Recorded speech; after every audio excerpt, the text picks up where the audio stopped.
There we go.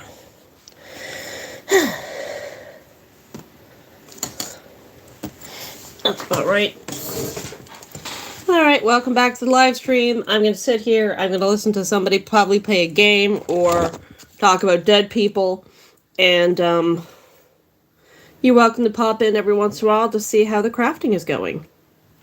We're listening to Lost and Found by Gabby Smolder. Let's see how that game is. Oh no. When close to an interactable object, use the corresponding input to choose one of the available actions. Always on course. Okay. Except when we're not. Like that storm last week.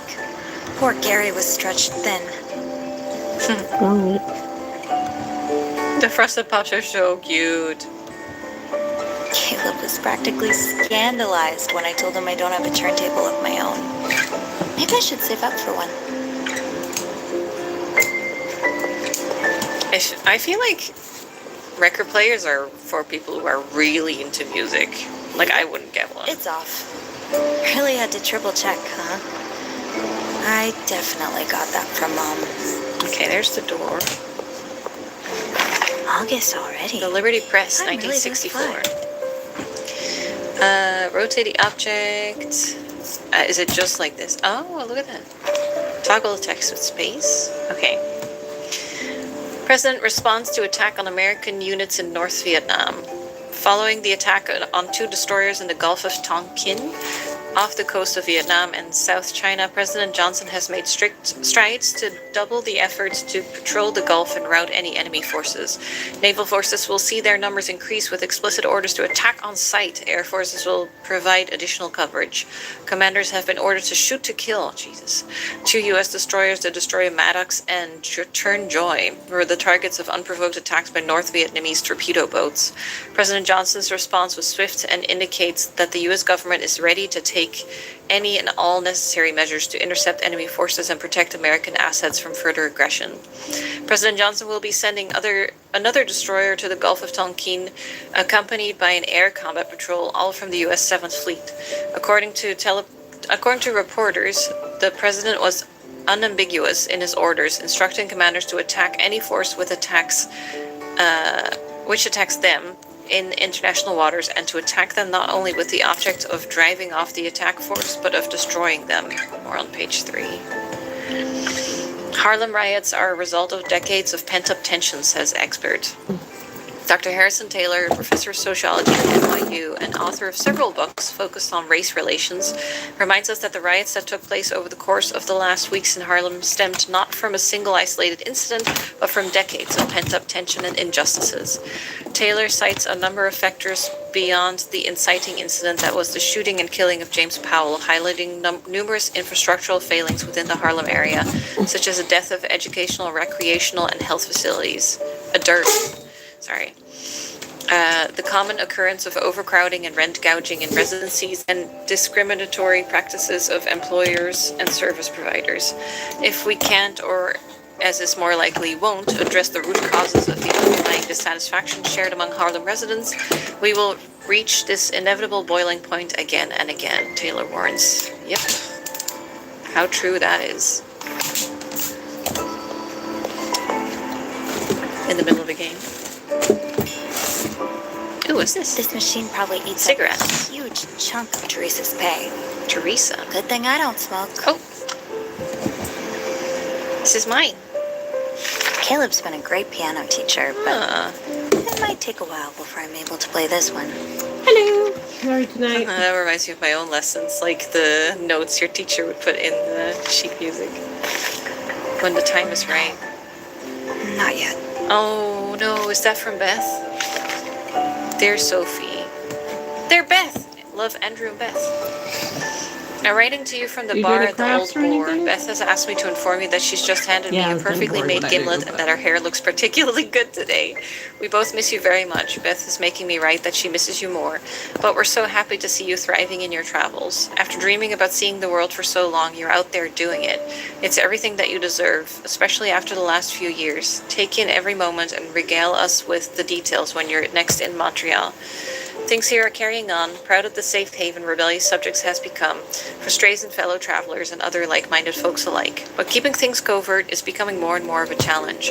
On Beth's side, she says the old boar is still struggling, though she used far more colorful language. Yes, I miss Beth. We're both doing what we can to keep business up. With wish us luck and right back soon. Andrew and Beth. That's nice. Wait, is there a back? I'd give to share a drink with you two at the bar right now. Yeah. There you are. Do I need it? Oh, I do. I miss you guys. Oh. I wish she was here. Paris was even more amazing than I thought it would be. And there's still so much I haven't seen. But yeah, if you want to travel, this is the way to do it. Getting a job that lets you see the world is definitely the way to do it. Join us in the crew mess on August 30th for our monthly film projection. We will be showing Roman Holiday again at 8 p.m. Don't be late, Gary. Selling original Starscape Odyssey comics in perfect condition, almost. Issues 5 to 17, Steve Cabot D42. Aw, is this for me? Well, I guess I can take a little peek inside then. Oh! I don't think I've ever gotten so many birthday wishes. Oh my god! Teresa, Gary, Caleb, everyone. Happy birthday, Sophie. Hope your day is as wonderful as you are and that we get to keep you with us for many voyages to come. Thanks for sitting and talking with me the other day. Your voice always calms me down. Happy birthday, Victoria. Happy birthday, Sophie. I still owe you for taking my shift last week. Thanks again, Siobhan. Happy birthday, Sophie. Can't believe you've only been here a month. I already can't imagine life on the Orpheus without you. You're like the older sister I never had, but don't tell my actual older sister, Teresa. Wishing you the happiest of birthdays. You are an inspiration and so selfless. Spend today doing all the things you enjoy. Alice. To my star pupil, every day is brighter with you around. Sophie, what a gift it's been to have you join our little family here on the Orpheus. May your next turn around the sun be a bright one. Keep up the excellent work, Gary. And got a birthday drink with your name on it next time you're at the bar. Happy B-Day, Jay. Nice. That's very nice. So, you have it good here. It seems like your colleagues are nice. Your boss might not be too bad. Ooh. It's so sweet of Gary to bring us leftovers from the restaurant. I can't imagine Bernard doing anything like that. Waste not, want not. Okay. Ah. Oh, hey there. Sophie, there you are. Hey, who are you? Gary, Caleb. is everything all right? Caleb was my piano teacher, right? This looks serious. It's not that big a deal. Well, maybe not, but it's worrisome nonetheless. Is someone dead? What is going on? We're in a bit of a predicament. Caleb? Is someone I have dead? It's a Oh. gift from my mother. Oh, the one you place on top of your piano whenever you play? Yeah, that's the one. Last night at the end of my shift, I looked for the rosary, but it was gone. Someone took it? No one's I'm dead yet. sorry, Caleb. When he told me the story, I connected the dots with some other stories I've heard over the last few days. So we have a Staff members mentioning kleptomaniac? they'd overheard passengers talking about lost wallets and such. I'm afraid one of our passengers is a thief. That's a kleptomaniac, right? Someone who can't stop stealing? Do you have any Do suspicions? you have any suspicions as to who it could be? I left the piano once to go to the bathroom. I was gone for a couple of minutes. Anyone could have grabbed the rosary during that time. I talked to Janice, but it was a busy night at the bar, so she says she didn't see anything. If you don't know who it is, what makes you think it's a passenger? Couldn't it be a staff member? It's possible, of course, but we didn't hire anyone new in over a month. Since you joined us, actually. And the disappearances started 4 She's days so ago, pretty. right when we God left damn. Italy. Although it's not out of the question that a staff member could have waited this long to start stealing, the timing suggests it's someone who only recently boarded the ship. So, a passenger. Yeah, that makes sense. I can't stop looking at her face. I really like how they did her, like, blush, her eyeliner. She has nice eyebrows, nice lips. God. You were looking for me, so I assume you wanted my help. What can I do? You want me to Well, you snoop? see, I can't very well go around the ship interrogating passengers. I wouldn't accuse anyone, of course, but You and I both know our wealthy passengers aren't always the most sensible. I'm sure many of them would be deeply offended just to be considered suspects. It would create quite the scandal, and the cruise line would be on my back for all the bad publicity. Yeah, I can see why you called it a predicament. So I was thinking, we could take a more subtle approach.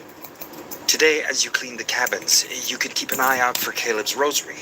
If you find it, as well as any other stolen And a stack of item, wallets. you could return them to their rightful owners. That way, there would be no scandal. And at the next port, I could have a discreet talk with our thief and tell them never to set foot on the ship again. Okay. Yes, I think I can do that. Ah, Sophie, you're a lifesaver. Truly. Come see me when you have any news, all right? All right. Just for the record, this wasn't my idea. Oh, this ain't my first rodeo. Not my first time snooping. Oh, I'm happy to help out. To be perfectly honest, it won't be my first time snooping around like this. It will be my first time doing it at the request of my boss, though. I knew we had some sneaky little mice on board, but I didn't realize I was working so closely with one. That's me. No mousetrap's been able to hold me yet. Dude, I got lost in her face. I appreciate the help. I could look at Your I could look at her for hours. It's blue, isn't it? Yeah, the beads are blue, or used to be. Half the paint's gone now. Okay. It's really old, and it's probably not even worth a penny, but I don't know why. No, sentimental Don't worry. value. If it's in one of these rooms, I'll find it. Well, have fun snooping. All right.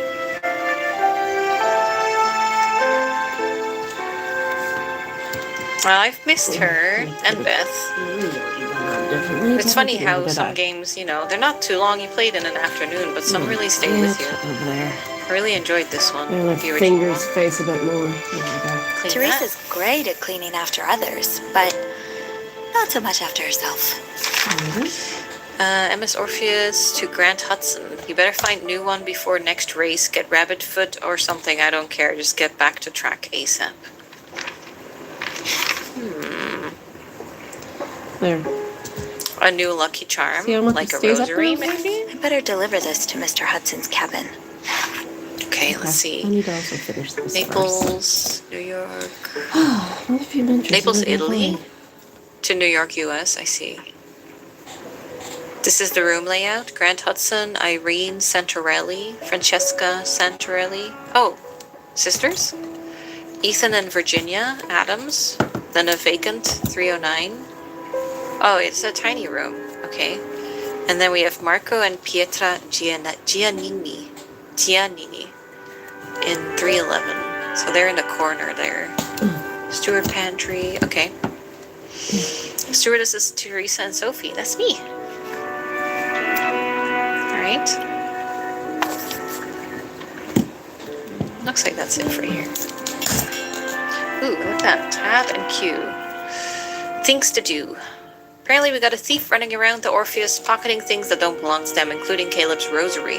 I want to hope they have a good reason, but whatever it is, we gotta get the stolen items back. Gary asked me to take a look around our passengers' rooms while I'm cleaning today. I'm never opposed to a bit of snooping, and this time it's at the behest of my boss. I'm not sure if that makes it more or less fun. In a couple days I'll be turning... Oh wait, is this... Okay, let's start with this one. I think this is the first one. What a month it's been. I bought a new journal right before we shipped off, and I've been so busy I haven't had a chance to crack it open until now. Time to get back into the habit, Sophie. I spent the last month working on the Orpheus, a luxury ocean liner. The work itself isn't anything new. There's something about cleaning and making beds that I'll never tire of. But being out on the open water, traveling between continents, meeting people from all over, it's a dream, honestly. There we go. Still doesn't seem real some days. Love the auto. I can feel my horizons broadening with every day that I spend on the Orpheus. I'm even learning piano thanks to my friend Caleb. It's more of It's this exactly size. the kind of fresh start I needed. Everything back in Montreal, everything with Mom. It was time for a change of scenery. How do you say that? Bon baisers de Paris? Oh, and I finally finally got to go to Paris a couple of weeks ago when the Orpheus docked in France, seeing the whole city from the top of the Eiffel Tower, spending hours perusing the Louvre, feeling the powerful solemnity in the halls of the cathedral. It was everything I'd always imagined it to be. Can't wait to go back and to visit every other place on my bucket list, which is growing by the day. So, in a couple of days, I'll be turning 28. I didn't imagine I'd be spending my next birthday in the middle of the Atlantic. I know it's common to dread getting older. Mom certainly hated it, but I can't say I mind it. At 28, yeah, it's still fine. Talk to me again when you're nearing 40. I've never really known what to do with my birthdays, and I don't think anyone here even knows when it is. They do. Aside from Gary, maybe? It must be in my paperwork. So all I'm expecting is a normal, quiet day. Back when Mom was doing better, she and I had birthday festivities down to a tried and true formula. Takeout from our favorite Chinese restaurant, Madame Liu's. We always ordered extra ginger chicken. A bottle of our favorite white wine from the Dépanneur. I have a market Sunday and I don't have enough stuff, On our so it's going to corner, look pretty comfy bad. pajamas, and a night it'll in be what watching it comedy is. specials and sitcoms on TV. Usually interrupted by a call from Aunt Giselle, whose phone calls would sometimes go on so long I'd miss a whole episode of whatever was on. That sounds so nice. We didn't get to celebrate like that these last few years. It became less and less likely that Mom would even remember my birthday when it came around. As for this year, I'll have to think of a new way to include her in the festivities. Okay. That's sad. Alright, let's see. Andrew. I met Andrew back when we worked at the Clarington together, when he was a concierge. Concierge? Concierge. We went from brief chats in the elevators to becoming genuine friends, and now I'd count him among my very best. For as long as I've known, Andrew's always been a warm, gentle soul, always ready with a bit of wisdom or a good book recommendation. He comes off a little unassuming, but he's always dependable in a pinch. Thank you. I A few really years think they're ago, cute Andrew too. I opened up just his get them own online. bookstore They're for rebellious glass, subjects. He'd so always had they're a just fascination plastic with on the books that were a back. bit more So I taboo, score them with and soon the like-minded X-Acto readers blade. came flocking. Then I put a His little store's grown smudge of beyond super just a glue, bookstore, becoming a haven for and those who it think gives against the a grain. little texture And even so though the it hot wasn't glue planned, can stick Andrew's risen to the occasion much with it, better, helping and they have others less with his likelihood usual of air of falling off. professionalism and kindness. I'm so And I impressed just by put him. a He's really piece of making a difference. zip tie in the antlers to keep them more upright, but still be soft enough to flex. My babe. Shouldn't have taken me that long to realize I Beth needed and to I use go that, all the but I way did. back to our days working at the Clarington together. goodness, She was everybody's the so hotel's dusty. receptionist, dazzling Need to everyone who vacuum or walked through the something. doors with her glamour and scorching them with her wit. Do you make any crafts or I anything? loved passing by reception to share Yeah, in some this gossip one. with her, and soon enough we became friends, best friends even. After leaving the Clarington, Beth had a chance to pursue her dream of opening up her own bar, and that would cater to a clientele of her choosing. She took over an old pub in Montreal and has slowly been working on transforming it to fit her vision.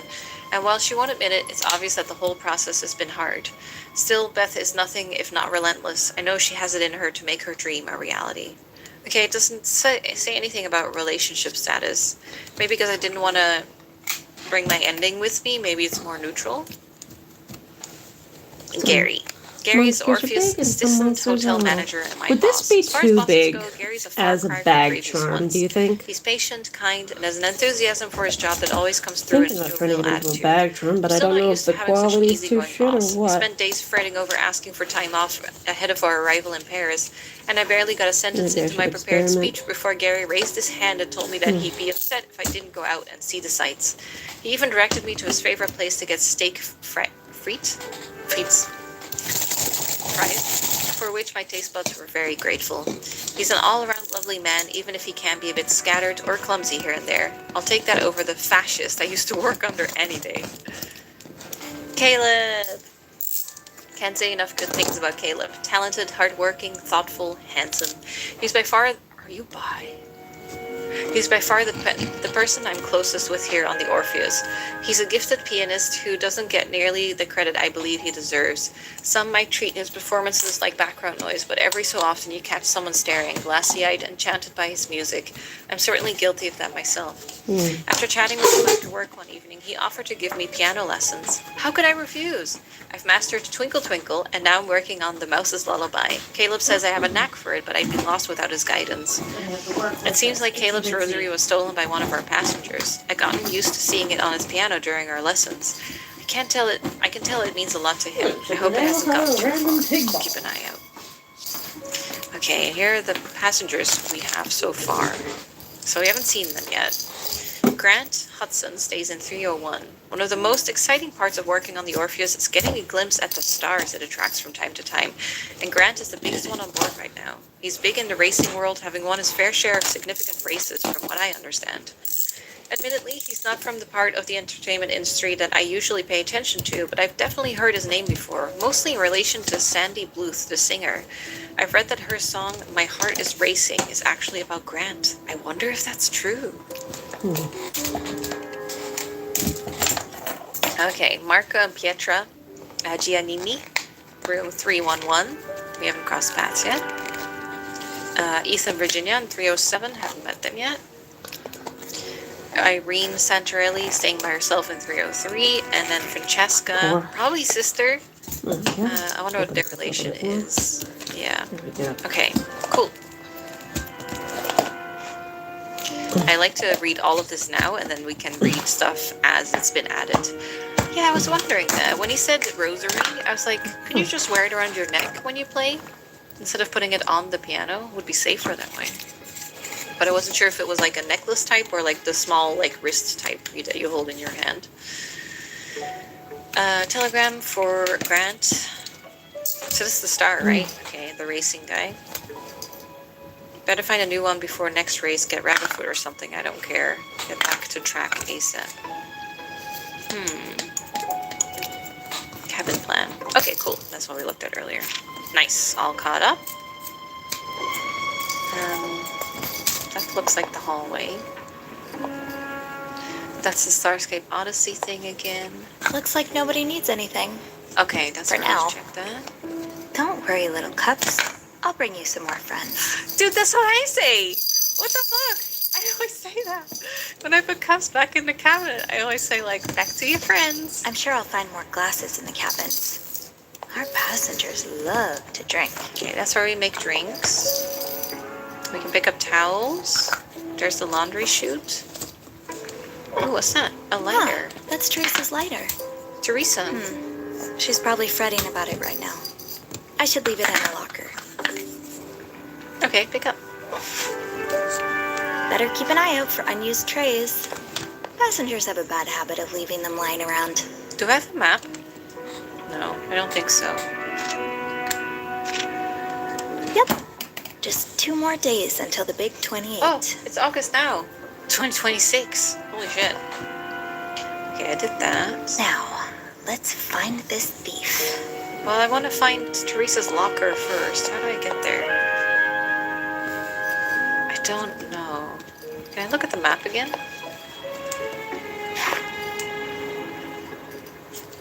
So this is the floor I'm on, right? Yeah, and there's the pantry. Okay, I'm assuming I'm gonna be back in the work area later then with the lockers. Now, It's who cute, dude. could the Orpheus's little thief be? Okay, so cues for occasional thoughts when they pop up. That's gonna be fun. Oh, it's so fun to play this! I should stick to my section. Plenty of work here. Her voice is so fun.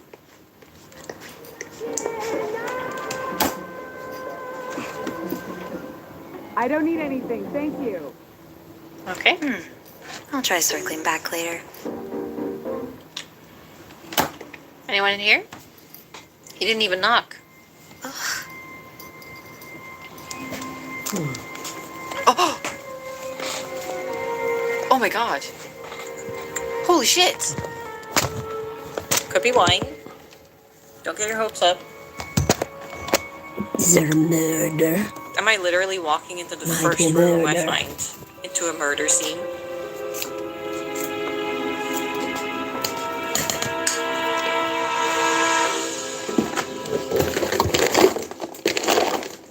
It's more big eyeballs.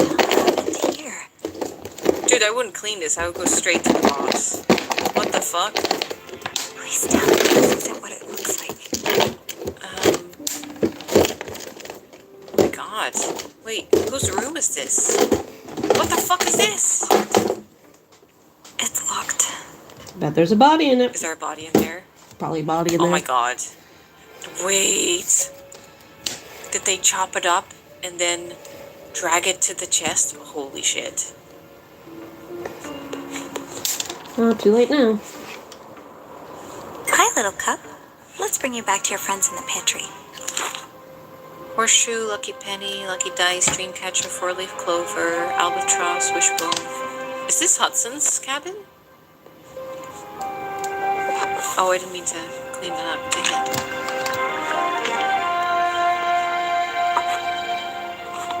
Who is it? Oh. Always be fearless, my champion. Love, Mom.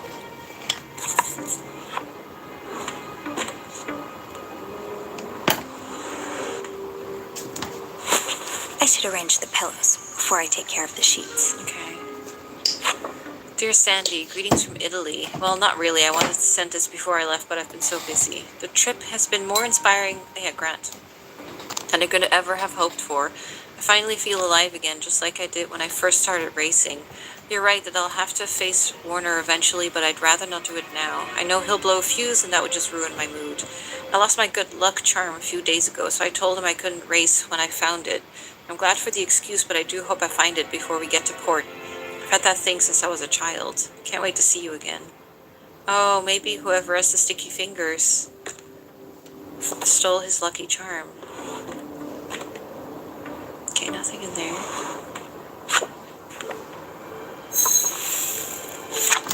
Oh! Cool. Okay, nothing in the trash?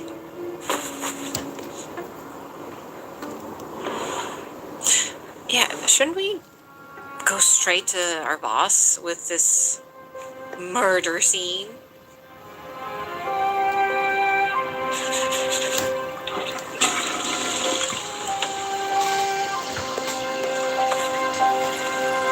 What is that? Oh, is that a key? Oh my god, that's a key. What is that? Yes. Take it. What is this? It's sealed tight. I don't think I'll be able to open it. Why does it look like a vat of blood? Can we open this? Okay, there's no body. Oh, it's wine. Boxes of It's actually wine. grapes. Guide to So homemade you're wine. just making wine? Step-by-step instructions to putting the finest wine and spirit in on your dining table, and recipes and secrets from world-renowned professionals. Oh yeah, that's the tool. God damn it, I thought there was a body in there. Take it from Laura and Emilio Monaco, a loving couple who turned the backyard of their humble Burbank ranch house into their own personal vineyard. You don't need to go to Bordeaux or Tuscany to enjoy a world-class glass of wine. You can do so from the comfort of your own home. Learn to identify and select the right ingredients for your desired flavor profile. Master techniques to bring out complex notes and hidden nuances. Dozens of easy-to-follow, foolproof recipes to guide your hand. Oh, so that's a whole vat of wine in the closet. Be the talk of the next dinner party you host when you offer a bottle of your very own vintage. Alright. Mystery solved, I guess. What's that then? Then I'm okay cleaning it. Oh, this is gonna be a bitch to get red wine in your carpet, and it's had time to soak up the carpet too. Oh god. Well, that's the best I can do. Off to the laundry chute, my friend. God. Dude will have to pay a fine for sure with what he's doing to this cabin.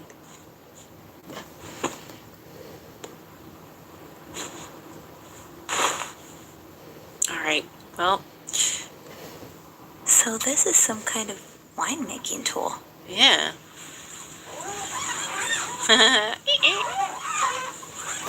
They really got me there. I really thought it was going to be murder.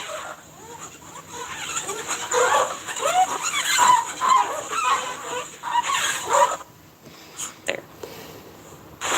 Pick up. Oh, I forgot to grab clean towels from the pantry. Yeah. Okay. Nice. Close this. Put the key back. Okay, close it. Alright. happy with that. Shouldn't I put the thing on the table here? The telegram that I got?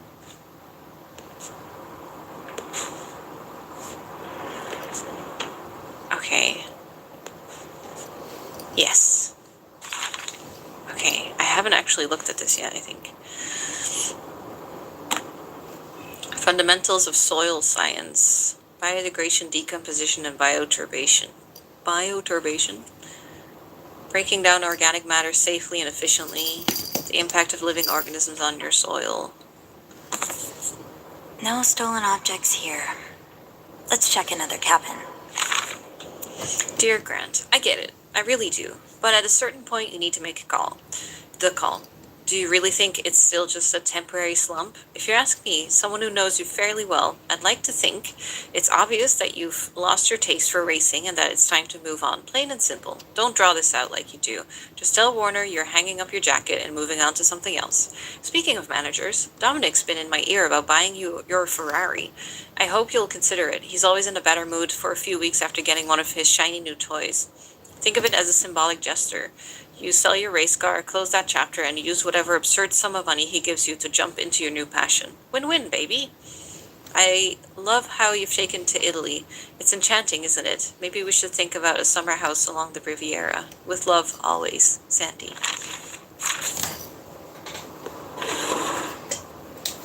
What is that? A key ring? Oh, because he lost his lucky charm. Okay, I'll have to go get some fresh towels. So hold on.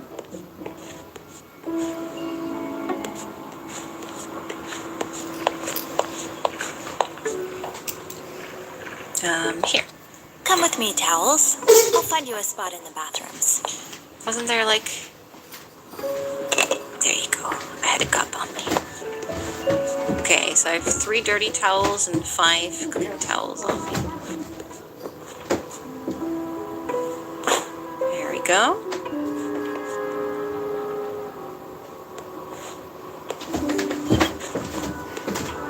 Okay, I'm happy with that. That's 301 done, I think. Let's have a look. I need to throw my dirty towels away. Nice. Can I grab some extras? No. Okay. Alright, that's to the other cabin. Staircase. Good. I can't leave yet. Not until I found all of the stolen objects. Another destination to cross off my bucket list. I wish we'd gotten a chance to go together, Mom. You know, her voice reminds me of a specific actress.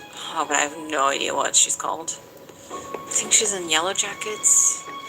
And I was watching a bit of Castle Rock. She was in that as well. What's her name? Hold on. Castle Rock is like a Stephen King TV show. It was fine. Watched a couple of... Melanie Linsky. I keep thinking of her when I hear her speak. Alright. Those are fake, right? There's no way you could have real ones on board. Oh, this is such a cozy nook, though. Oh, I wish I had something like that. Be tucked away. Ugh, this has Bernard's touch all over it. I hope no one's tricked into staying in this money trap. Exclusive. Experience a level of quality only the Clarington can meet. Every room is fully outfitted with essential amenities and a finely curated decor that exudes style and elegance. You'll be taken care of by our highly skilled staff, trained to meet your every need. You'll eat for nothing while staying with us, a guarantee that comes straight from the top. Choose the Clarington and experience a stay as sophisticated as you are. Ew! It would be such a shame if this were to end up in the trash, where no one could see it. Hell yeah, Sophie!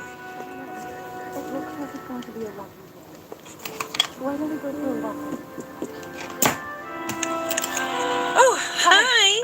I'm still getting ready. Would you mind coming back later? No problem. Thank you. Actually, could I get a cup of tea? Of course. Absolutely. And a coffee too, please. With sugar. Okay. Sure. I'll be right back. Tea, coffee with sugar. Gotcha. I'm on it. Tea, coffee with sugar. Tea, coffee with sugar. Tea, Oh, coffee looks with like sugar. I've got a new telegram to deliver. Okay, first, 1 tea for Mrs. Adams. tea. No, tea. That's not the right step. Tea. Water. Okay, 1 tea, and then That's it. Now, what's next? Let's prepare Mr. Adams' coffee. there with sugar. Let's deliver these drinks while they're hot. Okay, I'm on it. Mrs. Adams asked for tea and a coffee for her husband. I should get that to them. Come in. Where should I put your husband's coffee? Oh, you can leave it here. I'm sure he'll be back soon. Okay. Say, do you know if that was Grant Hudson I saw in the bar last night? The racing driver? It is. Yes, that's quite possible. Passenger on the ship. Wouldn't usually have recognized him. I'm not really into sports. But ever since he's been dating Cindy Bluth, I've seen a lot of him in my magazines. They make a very cute couple. They sure do. Sandy isn't here with him, is she? I'm afraid not. I haven't heard of any big race lately. I wonder what he was doing in Italy. People go on holiday, you know. Ooh. So, because I've just been there, I can say that he's a new passion. But that's private. I wouldn't go into that. I wouldn't go spilling. Yeah, I wish I knew. Well, I'm sure we'll find out in the next issue of The Gossiper. That's what's on the table. I think I'll go to the lounge and get something a little stronger. Will your husband be joining you there? I can bring his coffee if you'd like. No, I am. It's fine. Don't worry about it. Okay. Thank you for the tea. Oh, she's leaving. Man, I was so like, they're gonna get me on the sugar and the coffee if I make a mistake. But, nope. Uh-huh. You two Cute. make an even cuter couple than Grant and Sandy. Honeymoon, 1955. Well, there's the gossiper. I don't Damn. remember Gracie Joe making this dour at the awards show. She lit up the room, like she always does. If you're feeling far away, find your way home with walk away from the anxiety. Oh, this is what I was reading too before work. Walk away from the anxiety, stress, and tension of modern life. Find your way back to a life of confidence, composure, and cognitive stability. Your family will thank you. Therapeutic treatment for the care of emotional and mental faculties is no longer confined to psychiatric hospitals. Serotonin, I've been looking for 3 oxazepam is the new standard. These symptoms of psychiatric duress help restore. I'm sure some passenger's going to have this in their room. While rare, should you experience side effects such as prolonged drowsiness, dizziness, vertigo, nervousness, insomnia, palpitations, tremors, altered libido, or overt psychotic behavior, reduce your dosage and seek the counsel of your healthcare professional. I don't think you should ever change your dose yourself, but what do I know? Okay, this is Grant's cabin. This is everything we looked at. How do I go back? Oh, there. I was relieved when the only crime I thought I'd encountered today was petty theft, but once I glanced around Grant Hudson's cabin, it seems like something else is up. The pungent smell, the mysterious stains, the odd wooden tool in the bathroom. Please let there be a rational explanation for this. Yes. Never mind. Deep breaths. Let this be a lesson not to let your brain jump to wild conclusions. Rational explanation for everything. He's making wine. Okay. Let's have a look here, shall we? Bruh. Nothing. Looks like Ooh. a torn up letter. Maybe I can find the other pieces around the room. All right. Cool. I should arrange the pillows before I take care of the sheets. Here's another one. Golden Stack cologne. I'm no expert, but this definitely smells fruity. Nice. That's not too bad.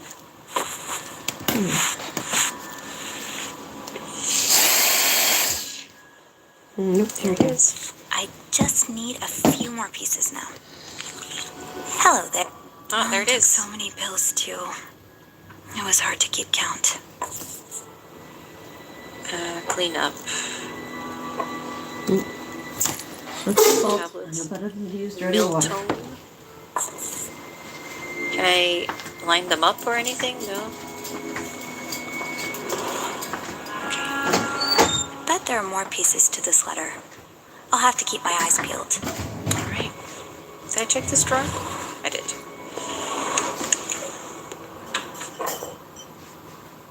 Nauseaid.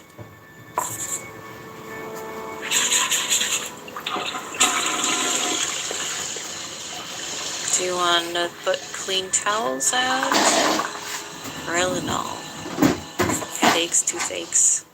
God, so many pills everywhere. Oh, I'm in a circle. Take out the trash. Cigarettes. Can I can't like move the chair. Oh my god. Sophie, that's not tidy.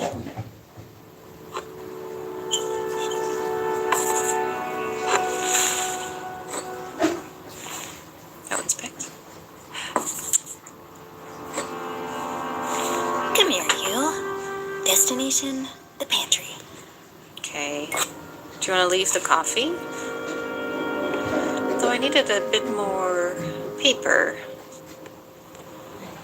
Where is it? Oh! Aha! Found you.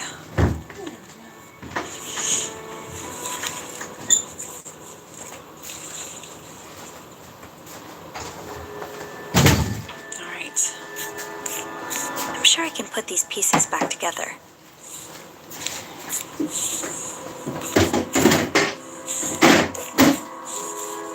Okay, this is the top.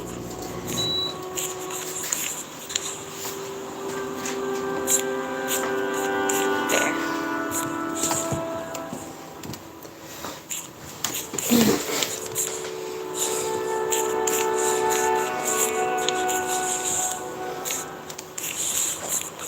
It's the bottom.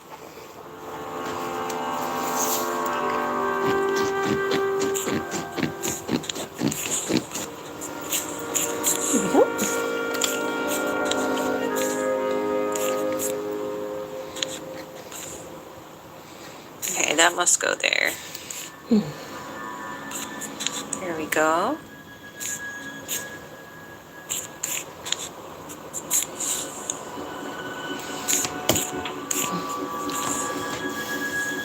Now, where does everything go?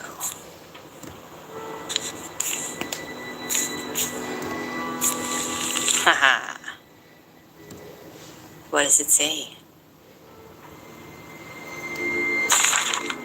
Mrs. Adams, while we don't know each other, I did know your husband, Ethan, quite well. I've debated sending this letter for years since the accident, but I couldn't find the courage until now. As Ethan's favorite saying goes, better late than never. Your husband kept a secret from much of the world, including you, regrettably. Though likely a negligible comfort at this point, you should know that he did intend to tell you, and I'd say was even on the cusp of it before he was taken from us so suddenly. Perhaps you already knew or suspected, which would allow me some relief. Wait, Mrs. Adams. I did know your husband, Ethan. I realize that by sharing his secret, I risk compounding your grief, but know that's far from my intention. I simply believe the woman who loved him all those years deserves to know the truth. Ethan was a loving man by all measures, but he saved his deepest expression of love for the men in his life. I'm terribly sorry for your love, for your loss. Mrs. Adams. Okay. We should clean it up though. Yeah, she shouldn't see that. Okay. So we made the bed. Trying to close this door there. Bathroom door's fine. Okay. Alright. So I did that. I haven't been in this one, because this one's supposed to be empty. Oh no. Oh? Why is that here? That's cute. Loco? Coco. 379.55. Hold on. 379.55. Okay.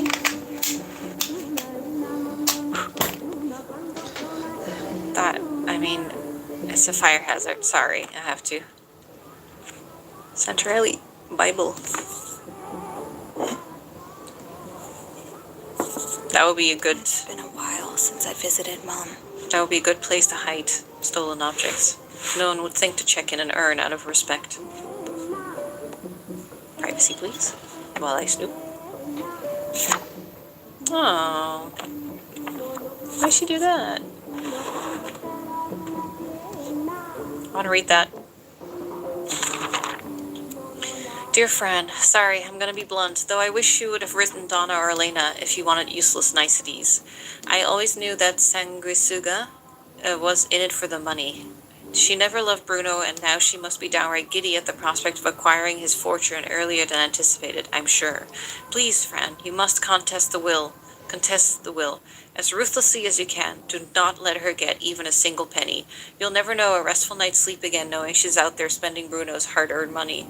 She edged you out of the hospital, and again, when planning the funeral, Nervi, enough is enough. While you're at it, Nervi, I think. While you're at it, you should retrieve that beautiful Sicilian chest ASAP. It wouldn't even technically be stealing since it was a gift from you to Bruno.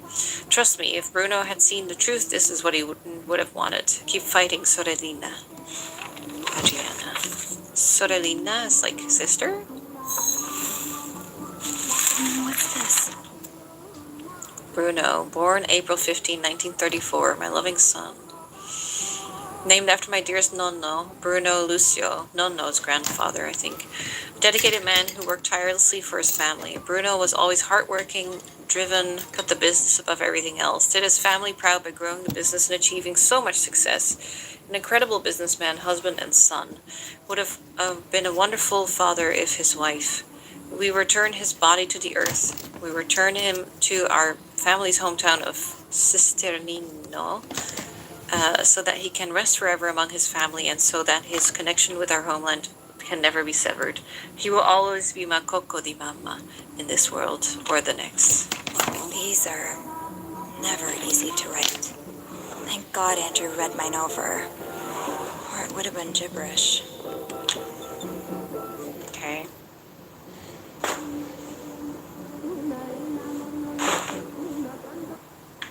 Another bathtub to clean. Okay, that wasn't too bad. Let's see. Head of Bravestone Construction loses battle with cancer. Bruno Santorelli, president of New York-based Bravestone Construction, lost his battle with liver cancer on Sunday, July 19th at Elmhurst Hospital Center. He's survived by his wife, Irene Santorelli. Bravestone Vice President Harris Babineau has assumed the position of interim president temporarily, with an official succession yet to be declared. While uncertainty swirls around the future of Bravestone Construction following Santorelli's passing, Babineau hopes to reassure investors. In a private conversation with a correspondent from the National Treasurer, he assured, continued in the next column, that while Mr. Santorelli's passing has impacted us all on a personal level, it was an outcome he and the rest of the board of directors have worked tirelessly to plan for, given his long battle with illness. With the help he graciously offered in the last months of his life, Bravestone should have no issue holding strong in the wake of his tragedy. Okay. Factories shut down production of Astropeel. Production on the Astropeel, a contraption dreamed up by entrepreneur and gadget enthusiast Roland Kosminski, has officially come to a halt after its first wave of production.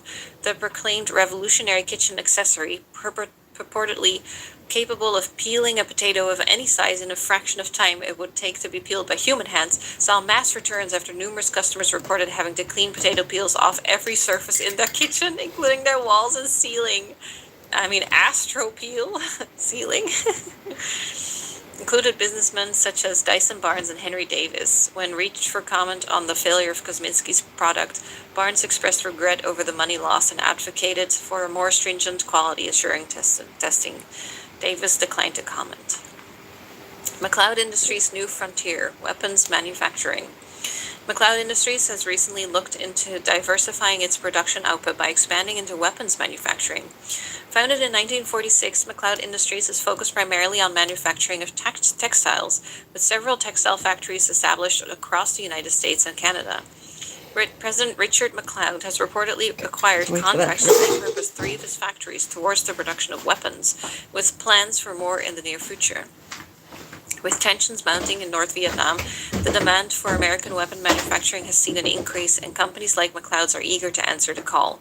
2 factories in Richard McLeod's home state of Pennsylvania and a 3rd in Arizona will be the first to undergo this conversion later this year, with sites set on this factory in Ontario to follow.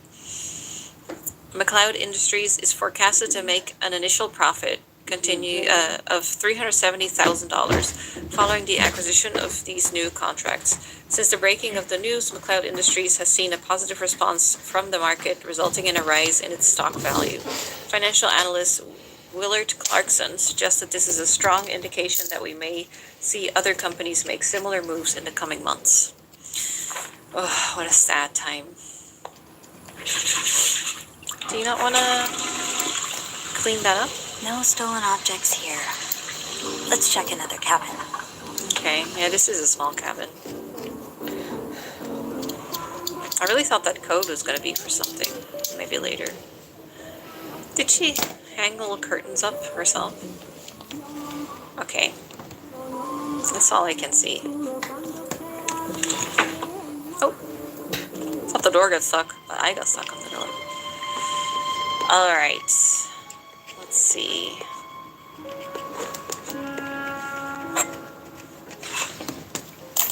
Oh, I don't have a lot of stuff on me. I do. Let's bring this away first. There was a new telegram on my desk. I better get it delivered. Okay.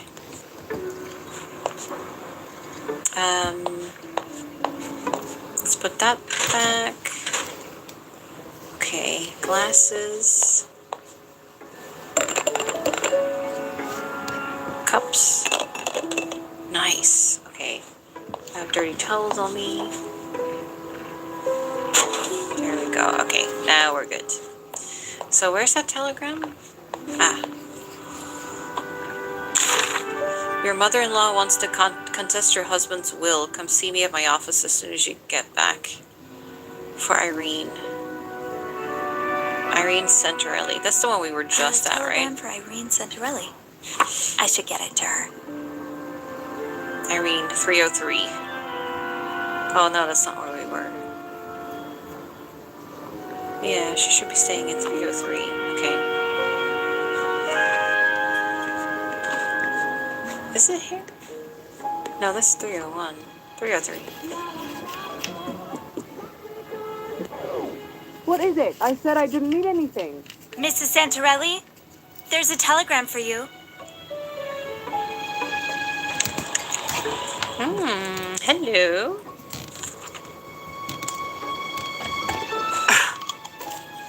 Thanks. Should I clean your room then? I guess so. I mean, if she ever says anything, I'll be like, I was just cleaning your room. Leo Woolsey, The Complete Book. Property of the Orpheus Library. Oh, Looking Within. Helping millions to fight the greatest battle of our time, the war inside our very own heads. Wash away the stress, worry, and doubt in your life. Start living a life of fulfillment and confidence today. Real estate agent. Call me anytime. Okay. Ooh, nice gloves. Fancy. Sydney looks sweet here. Unlike the scoundrel he played in The Wild Orchard. Mom would fume whenever he was on screen. I should take a look around, like Gary suggested. Okay. I hope Mrs. Santarelli's neighbors don't mind the music she's been blasting. Hairspray.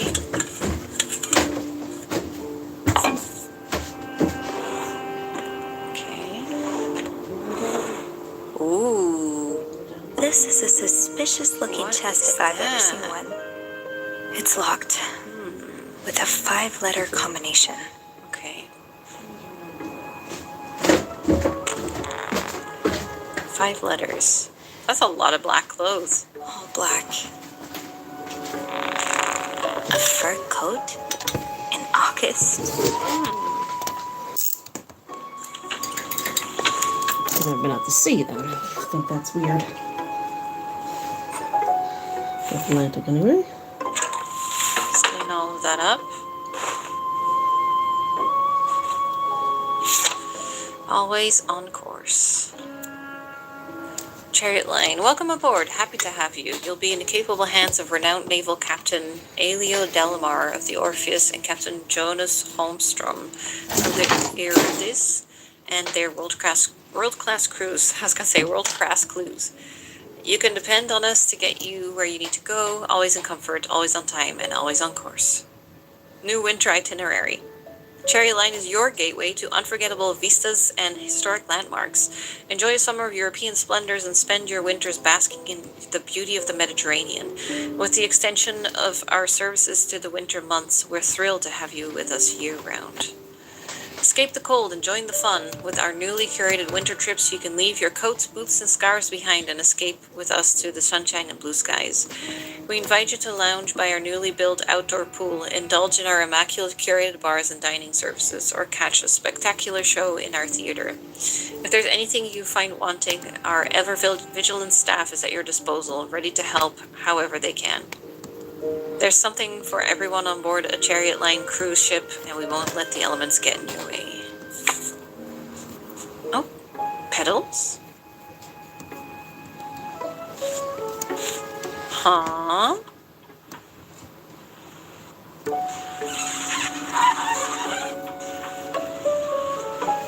Let's do the sides.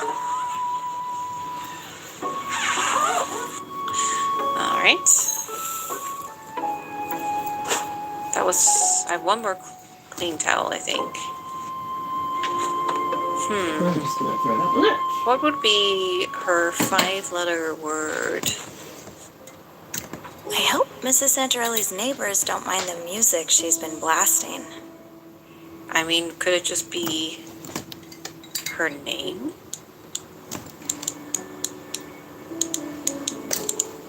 No, there's no either. I got 2 Mother-in-law also skulls. I contest should your have put in like husband's will. 4, so you could, see them a little bit. Is what it is. Coco? Do you think we can do Coco? Oh, it could be. Oh, it is. What is it? Oh, no, she didn't. Take it. Gary had mentioned wallets going missing. I bet this is one of them. While just falling short of a medal, Canada's Claudia Strong made a strong finish at the final alpine skiing event at Axamer Lizum this past Saturday. Leaving judges and the public in awe, Strong made her home country proud and distinguished herself as having a bright future as an alpine skier. Strong professed her love for the sport and congratulated her competitors, but made it clear that we will be seeing her again at the 1968 Olympics. It's much, but it's broken. Better late than never. late than never. Huh. What are you? Mrs. Santarelli, wait, why did you steal all of this?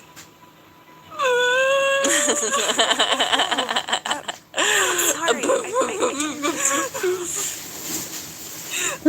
Are you all right? Save the crocodile tears, lady. Is there anything I can do?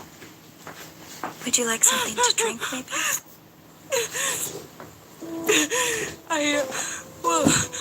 A black coffee would be nice. Yes. I'll be right back. Just give me a moment. Interesting.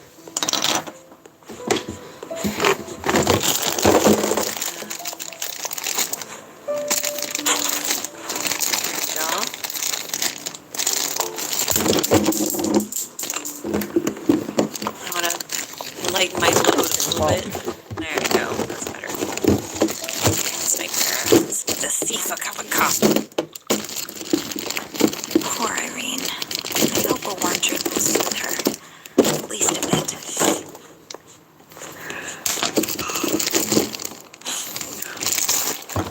Thank you.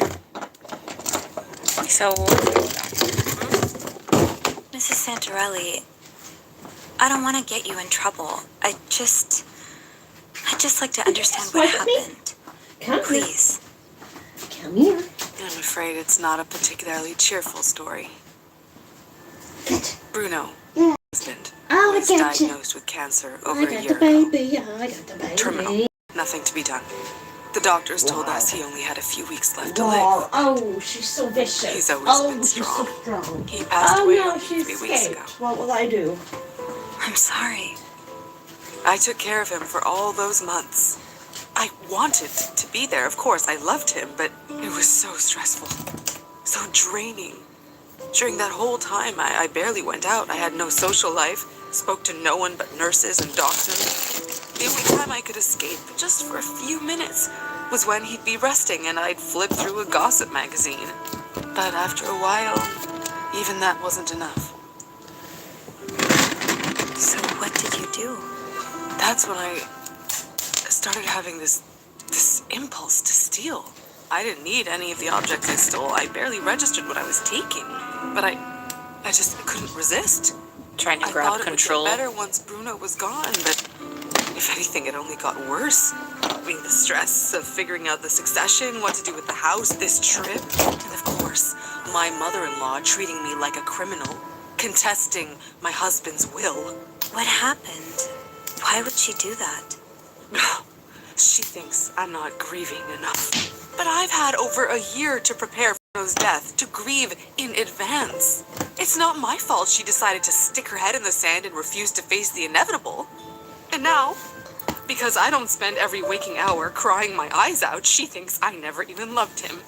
She thinks I'm some kind of black widow who only married him for his money. We all grieve at a different pace. It's a shame that your mother-in-law can't see that. Yeah, well, if I had to be charitable, which I very rarely am, I'd say she's blinded by her own grief. Anyway, thank you for listening to me. And I'm sorry for all the trouble my little habit must have caused. Will you make up with your mother-in-law? No, fuck her.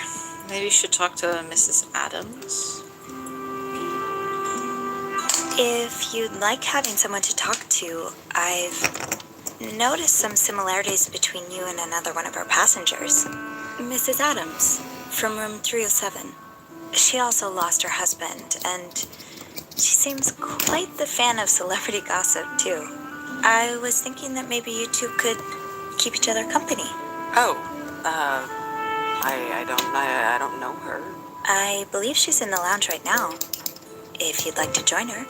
Oh, thank you. Yeah. Maybe you just need company. Is it okay with you if I return these 3 items? Their owners would probably like to get them back. Yes, of course. There's one more, actually.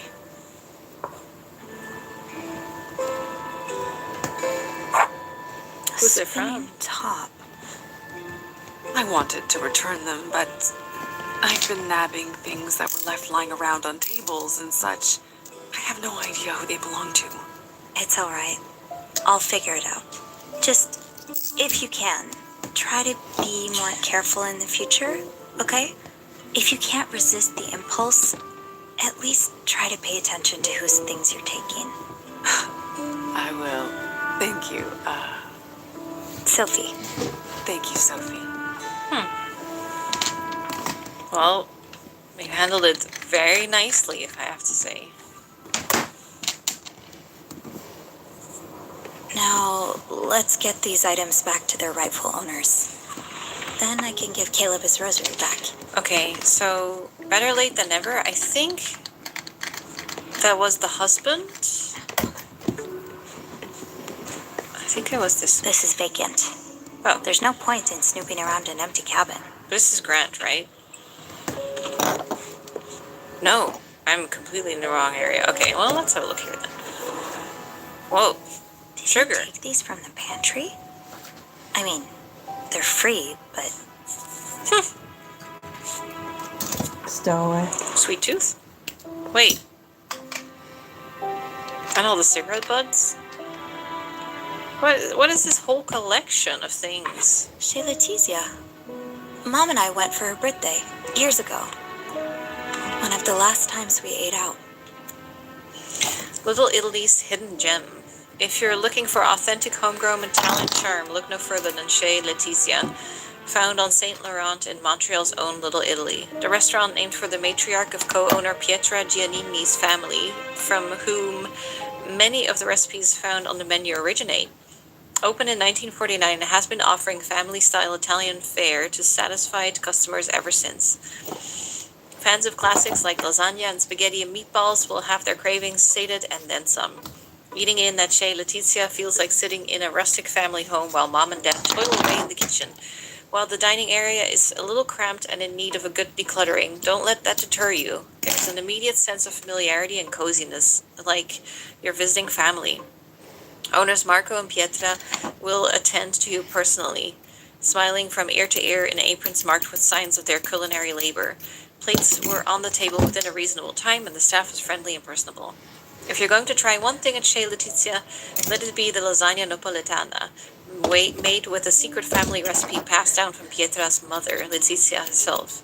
The meatballs are tender and juicy, making for a harmoniously mouth-watering main. For dessert, the fluffy and light tiramisu will reliably delight your taste buds, but my personal favorite would be the bombolone. Bombolone. I'd be shocked if you find a better version of this cloud-like pastry outside of Tuscany itself. Fiona. Candles? The fuck? What is this? Spinning top, wallet, watch. Oh my god. Mom was so scared she'd have to live through another war. I read that one. Whoa, what the fuck? You're never running out of olive oil, that's for sure. Weird. Oh, tiny shoes. Aren't these just the cutest? It's too bad they smell so burnt. Oh no. Maybe that's something like a child who passed away. Thank you for visiting. It was so lovely having you two over, though far too brief. Gotta keep my throat hydrated. I hope you know that you're always welcome here. I'll be delighted if you decided to come back for good, especially little Stefano. I saw how quickly he grew attached to his Zio, so uncle and auntie. I understand you're not ready yet, but as Mama always said, chi si volta e chi si gira, sempre a casa va finire, I think. Family will always be there during times of hardship. Have a nice trip back. Con amore. With love, Rosella. Maybe travel a little lighter next time? Oh, so is it like he's trying to take a huge haul back from Italy? Wait, what's in there? There's always something in the vent. It's locked. Okay, what do we find? Where is the little key? Okay, tissues, clean towels. Huh. Sounds like something's preventing the toilet from flushing. Oh, nice. I guess it's good to have a backup. Or 20. Okay, they're hoarding everything. Whoa. Olio e Basilico. Marco, Pietra, and Claudia. Junio. Junio is June. Luglio is July. 1942. I bet you lost everything to the war. You must be terrified to lose it all again. Is that this? That's the CO from the sign. Oh. Okay, railroad. You're not gonna sit till you're. There's at least $200 here. Okay, that's enough. Let's close it. Move it. Close the vent. Should I put the key back? Yeah. Okay. I don't want them to know that I was here. I've been snooping. Okay, I think that'll do. I don't think I could do more here. So whose room is this? 311. Well, I managed to find the stolen objects without too much of a hassle. Now I should get them back to their owners' rooms. Okay.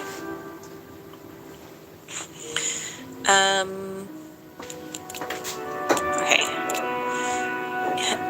Irene Santarelli turned out to be Orpheus's thief. It's a long story, but what matters is that I retrieved all the stolen items from her cabin without issue. Old wallet, broken watch, a spinning top, and a rosary. Now all I've got to do is return the 3 to their rightful owners. Irene didn't remember what belonged to whom, but I think I should be able to figure it out myself. Okay. All right. Giannini's. Let's see what's in here.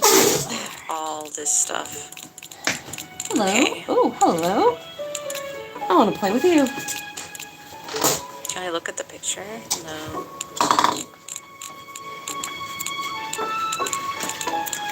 Too small.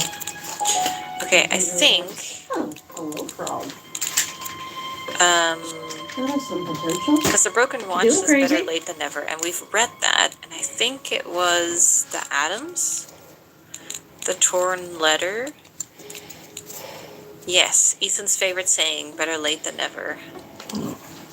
So that's Ethan Adams, right? I mean, So with the heat gun. Adams cabin. Virginia Adams, 307. Why is Ethan still on it? Was he just on the reservation, but he wasn't supposed to be? 307. Okay, let's put it on the desk. Watch. No. Okay. That's okay. What are you doing? Okay, that was the one I I love you knew. so much. Never change. That leaves then the wallet. Canadian bills, newspaper clipping. Claudia Strong made a strong finish. Hello. Who would be from Canada?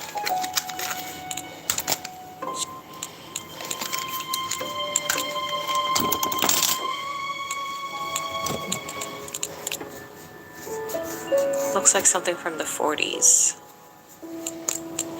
There was that other toy we found.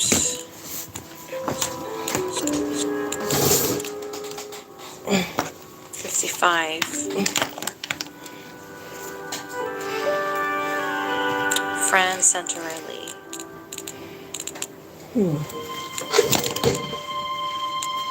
What you doing, little one? Are you bored? Yeah, no, I'm sorry. From 1942. It says the toy I don't think you're is supposed from to be the there. 40s. I wonder if we can see the toy in the... Let's see, where was it? Not here. I wonder if we can see Among the all toy of my in plastic the bones, I have real whale bones. Let's have another This is look. vacant. Get that? There's no point in snooping around an empty cabin. Oh, would I put it all away? Is it still locked though? Can you get up in your basket? I'll change your blanket tomorrow. Thanks, babe. They didn't have a baby in the 40s.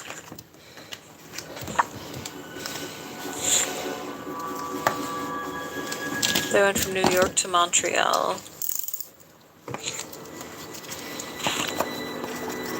They have Canadian dollars.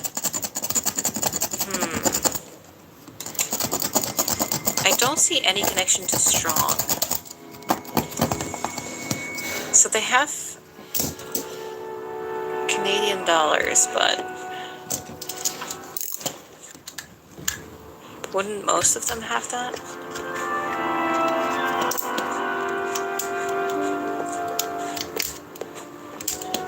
Because we're going to Montreal, right? Oh no, destination New York. Right, Italy, New York. Okay, so maybe it's the Canadian money then? Oh, hey, what's that doing there?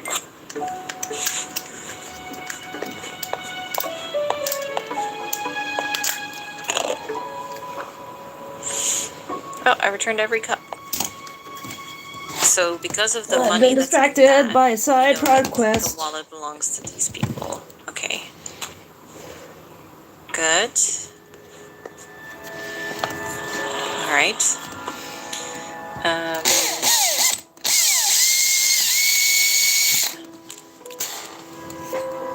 Oh, okay. So I would have gotten that wrong. Apparently, the spin top is Grant's.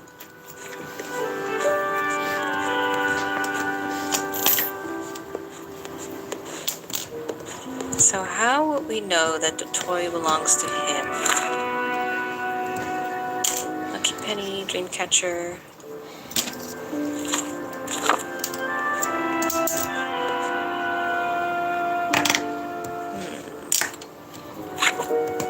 I've had that thing since I was a child. Oh, that's probably the conclusion. We have to... That should be everything. Okay. Now all that's left is Caleb's rosary. He'll be done his shift soon. I can wait for him in the break room. Okay.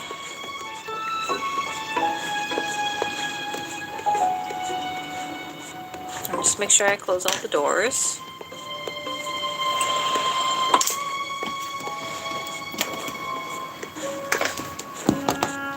Alright, good. I also need to get to the mission accomplished. Just one more item to return the rosary. Yeah.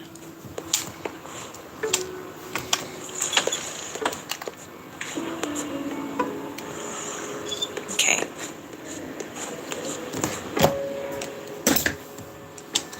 Break room. We need to put Teresa's lighter back in her... I was gonna say closet. In her locker as well.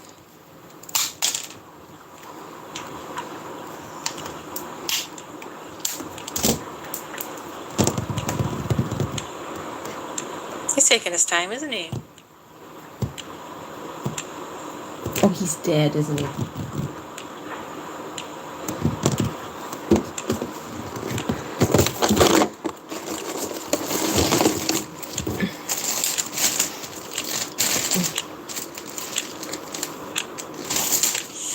He's thinking of the letter. Yeah. Is it your mom's then? Oh, it's such a pretty blue. I've already used the other one. Okay, I have a matching pair now. Damn it. Oh no, is the time It's right? time, Sophie.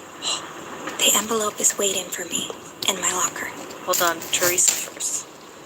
Is this Teresa's? Yeah, okay. There you go, Teresa. I don't want to encourage your smoking, but I don't want you stressing out either. Okay. Oh, Caleb's. This must be Caleb with his mom and grandpa. Cute. They look so close knit. Mary Louise, Rupert, and Caleb. Easter Sunday, 1953. And we're rolling. Should I start? Yeah, let's go from the top. Just play like you normally would. I'll count you in. And 1, 2, 3, 4.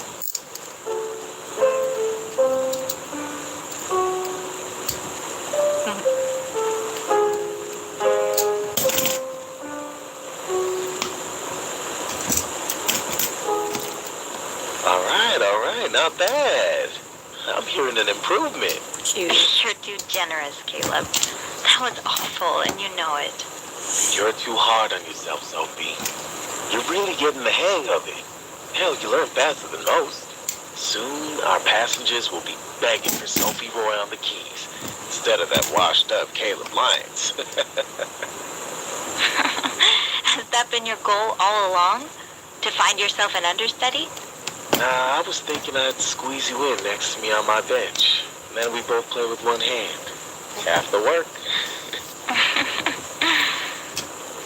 Oops. Let me switch this off. We don't want to listen to hours of us gabbing away.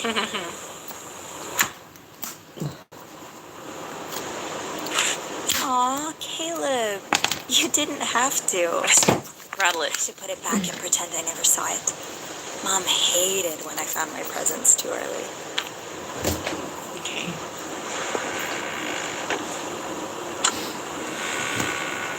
Is it time? Really?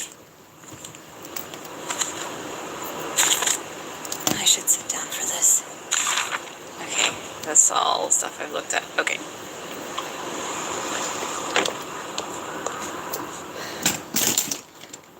What's in it? Is it a letter from your mom?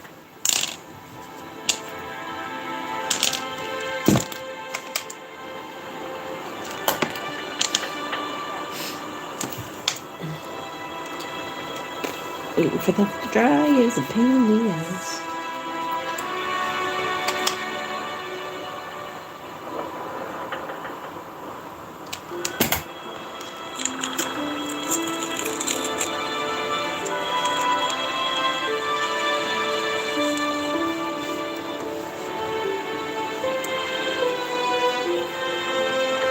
Oh, ma chérie. It is your mom's, isn't it? Believe it or not, I woke up before dawn today. It's been so long since I've sat out on the balcony in the quiet of morning, alone, unbothered, before even that creepy Mr. Bélanger is awake. Tant mieux. I can't relax without him staring at me from the other balcony. I know you insist that he's harmless, but why would a man living alone hang out so many clothes to dry? They can't all be his. Anyway, I refilled the birch breather and a few curious robins joined me as I had my morning tea. I'd forgotten how calm the mind gets when you watch the sun rise. I feel like myself again, but I'm well aware that these moments go as quickly as they come. With my heart in the condition it's in, I don't want to take any chances, so I'm writing this out now before the clouds return. I hope that if you're reading this, it provides you with comfort in the wake of my passing, or perhaps you got your hands on it beforehand. You've always been so good. Next page.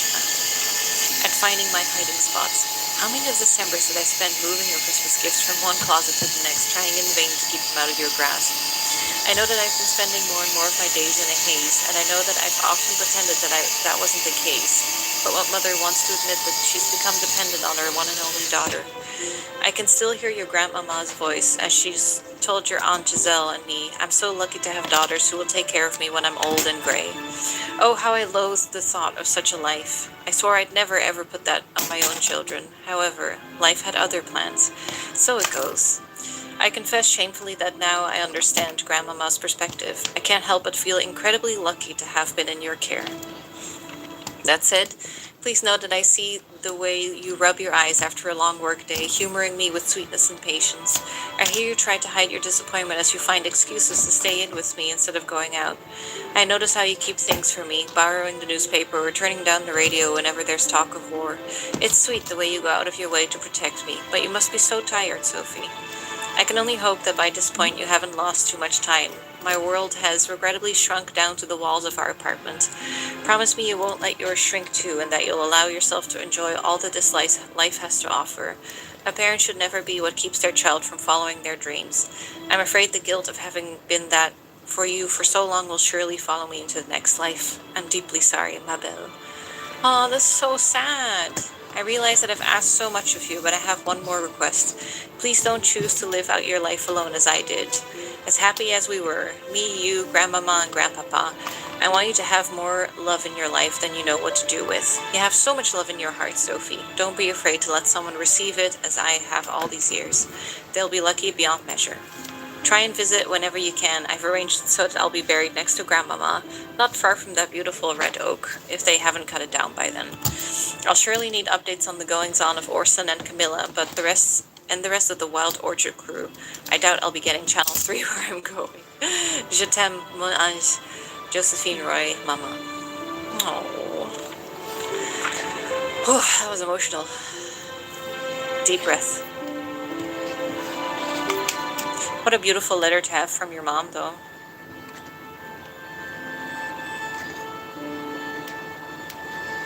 Something you can treasure forever. Oh, hi, Caleb. Hey, Sophie. I suppose you weren't able to find my rosary, huh? Actually, Oh. Thank you, Sophie. Jesus, stay Really? still. you're welcome. I was resigning myself to the idea I'd never see it again. Shit, it's dumb. Here it is, back in my hands. You really turned my day around. Try to use my stooping powers for good. Well, when you have a superpower, you've got to use it for good. We're lucky you're one of the good guys. I really can't thank you enough, Sophie. I mean, I know it's silly to care so much about something of so little value, but What? I really would have missed this. It has tons of value. I don't think it's silly. My mom died recently, and she left me this. She had it for so long, I can't remember her not wearing it. It's probably only worth a few dollars, but losing it would feel like losing a part of her, you know? Exactly. You said the rosary was a gift from your mom. Did she pass away too? Oh, no. She's still very much alive. It's, well, believe it or not, being a cruise ship musician wasn't exactly my career plan. I had other dreams, but things didn't work out. And I was so lost, so angry for years. And my mom gave me this. It used to belong to my granddad. It reminded me, still reminds me every day, of the kind of man he was and the kind of man I aspired to be. God, It fucking helped me whore. find my faith again. I'm dumb. My faith in God, sure, but more importantly in myself and in others. There are some pretty horrible people out there. Now I choose to focus on the good ones, Nice. such as yourself, Sophie Roy. Oh, but what about Beth? Sorry, I have a girl at home. Thank you for sharing this story with me. I'm sorry if this was a little heavy. No, you can always talk to me about anything. We all have difficult times. It's easier to get through them if we have someone to talk to. You're right. Thank you for being such a good listener.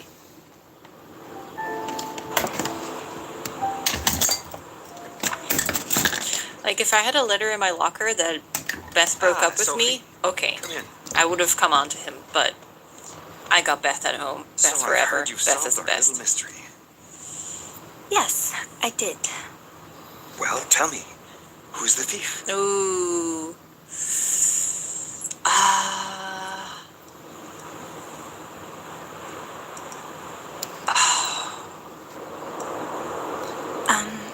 If you don't mind, I'd rather keep that information to myself. What?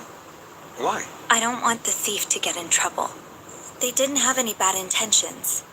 And they told me they'd make sure it doesn't happen again. Well, you've proven I can trust you, so I'll take your word for it. Damn, Gary. Okay, that's nice. No, thank you, Sophie. I just spoke to Caleb. He was so happy to get his rosary back. Yes. It sounds like it means quite a lot to him. And he means quite a lot to me. He's a good guy who's been dealt a pretty shitty hand. I'm glad this story has a happy ending for him. Me too. Speaking of happy endings, tell me, how does Sophia Roy, head stewardess, sound to you? Head stewardess? You mean... The position's been vacant for quite some time. Ooh. I was waiting for the right candidate, and I think I found her. You've handled our little predicament brilliantly. Everyone got their items back. There was no scandal. I didn't get yelled at by the cruise line. I really couldn't have hoped for Oh, better. shit. And that's all thanks to you. So, what do you say?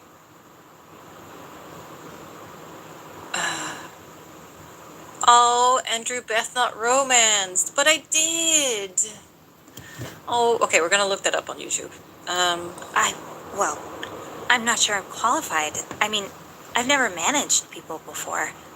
I know how you feel.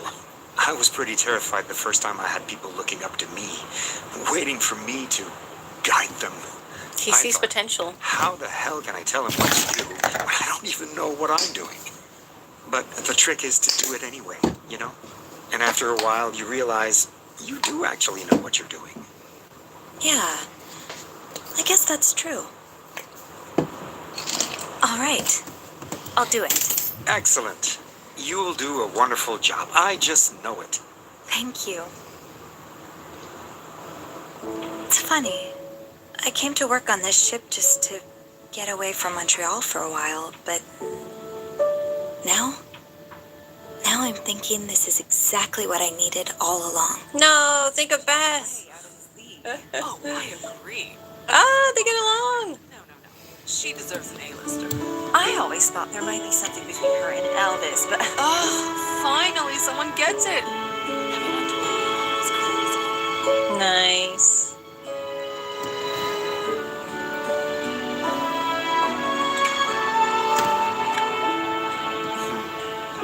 Yes. Most of us embarked on this journey without really knowing where it would lead us. But I guess there's something about the ocean air that just makes everything clearer. Really? That was a short one. yeah, there is.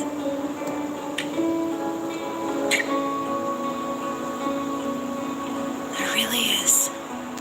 No, she's so pretty.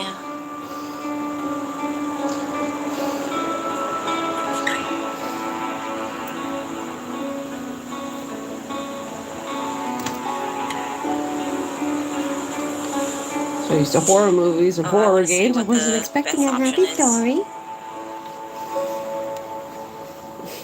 Yeah, I wasn't sure what choices I left my game on, so I didn't want to risk it.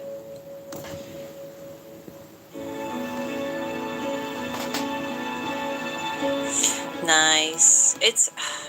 I really enjoyed it, obviously, and like Beth is amazing, or Beth is amazing. Oh my god, I have the hots for Beth apparently. Sophie's amazing, and I love the mechanics of the game. I love looking in the rooms and getting to know like the people. But I do feel like I think this is just like DLC for the main game.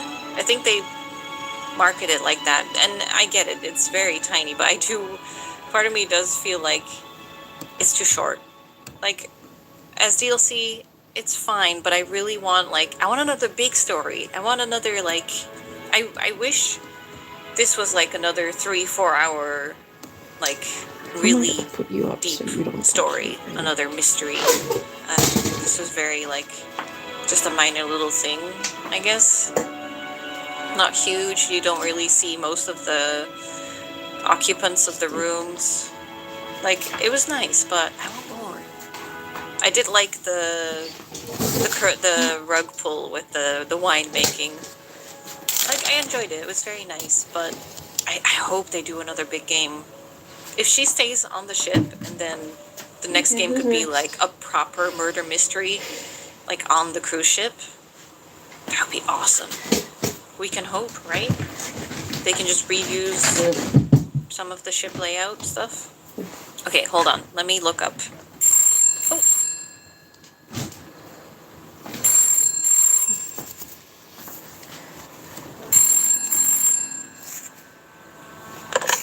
Sophie speaking.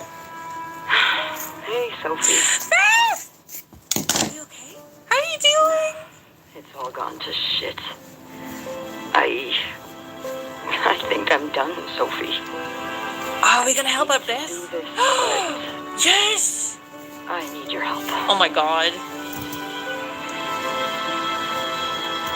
Oh, okay.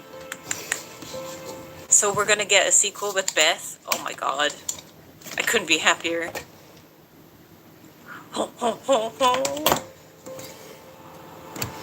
Hell yeah. Sad that I really honestly didn't remember the choices I made for the last ending I got in the last game. Dang it. Okay, hold on. Let me see. Okay, all choices, all endings. Information to have any. So she keeps it to herself. What if you tell? Here we go. It's Irene Santarelli. Bruno Santarelli's widow. Please don't be too hard on her. She didn't mean to cause any trouble. Dealing with her husband's illness, then his death, it caused her a lot of stress.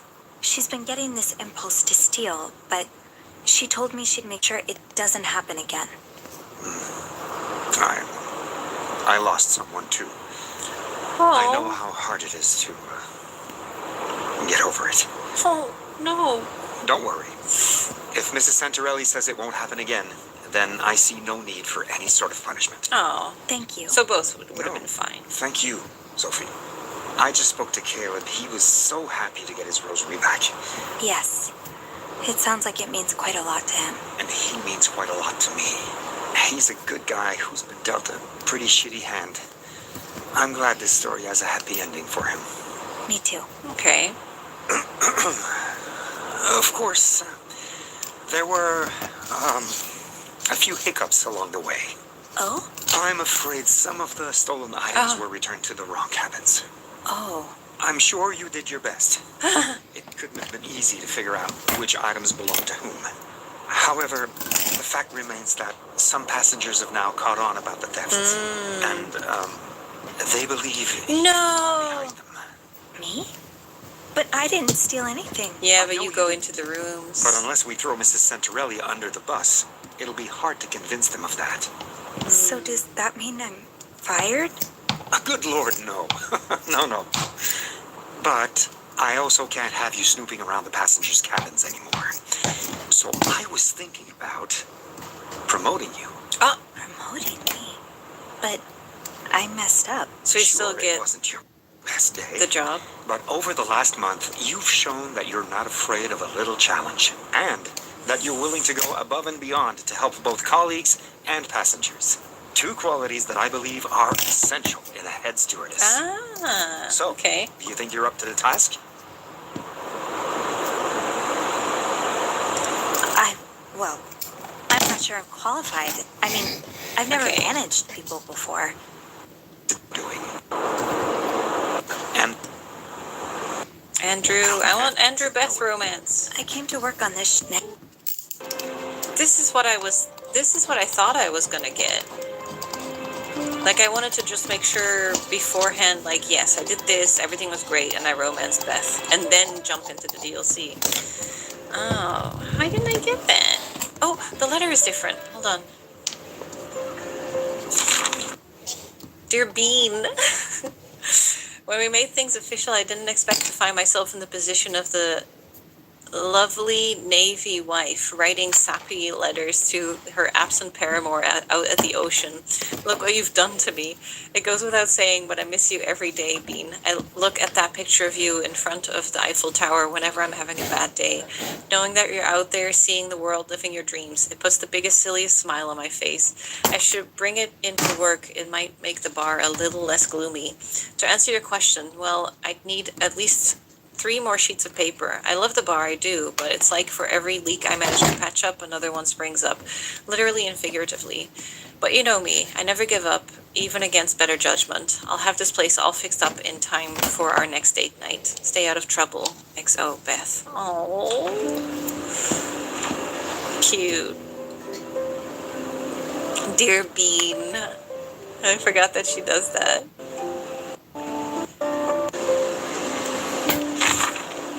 This is Andrew. Don't care. All right, Ah. I'll do it. Excellent. So you still take on the job. I just know Interesting. Thank you. Huh. Wait, is this the same? Or does she say Sophie Dean now? speaking. Hey, Sophie. Beth, are you okay? It's all gone to shit. I think I'm done, Sophie. I hate to do this, but I need your help. Okay. There, we're all caught up. Oh, I'm so excited. So I guess this DLC was a kind of like a promo for their upcoming game as well. So that makes me a lot more content with it, knowing that there's a bigger one on the way. Is really nice. I wonder, this bed we made, no commentary. I wonder if I can find, I want to find Beth. Hey there. So, who's sleeping? Sleep. What? You were whispering just now on the phone, so I thought maybe Eugene or Bobby were napping in the break room again. Oh, yeah, no. It's Jacques and Wendy. They were, in the middle of something. Ugh, it's so awkward when they start making out like no one's watching. Get a room. We literally work in a hotel.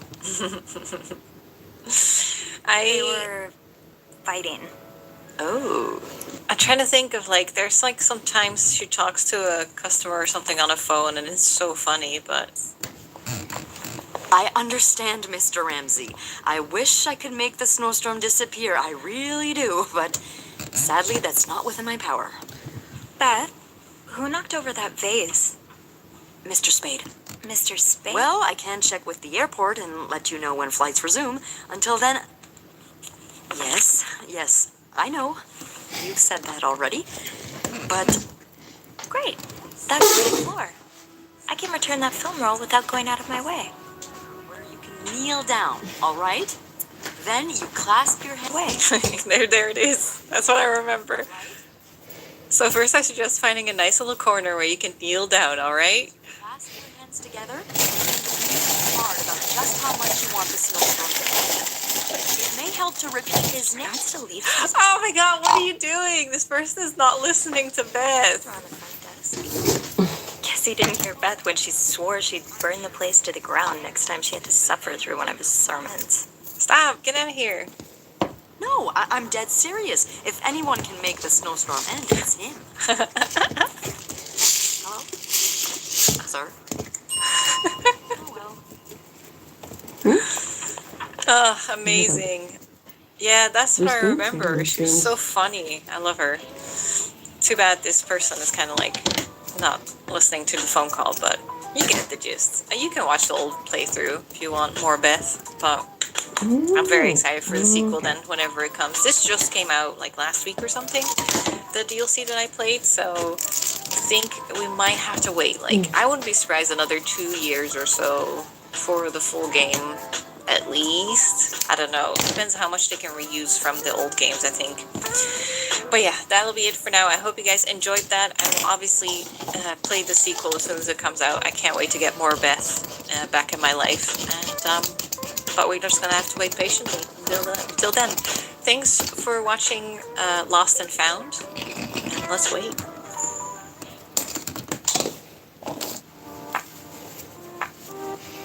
Sorry, sweetie.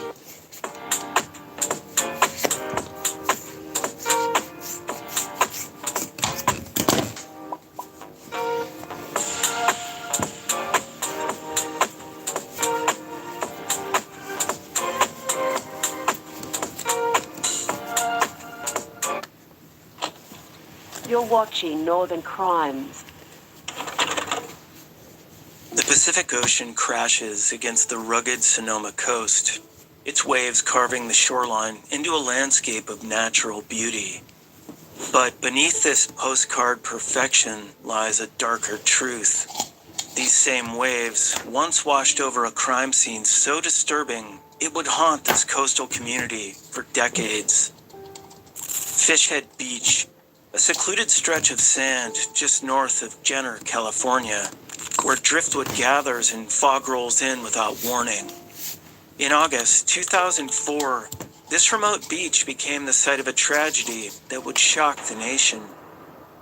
A young Christian couple, deeply in love and planning their future together, laid out their sleeping bags under the stars.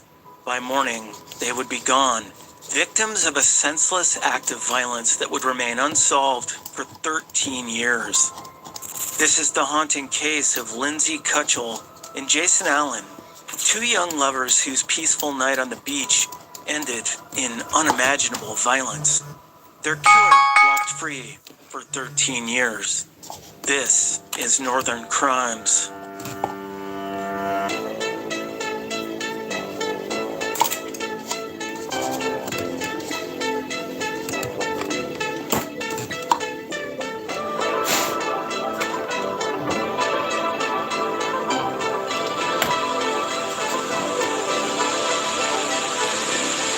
Oh, fucker.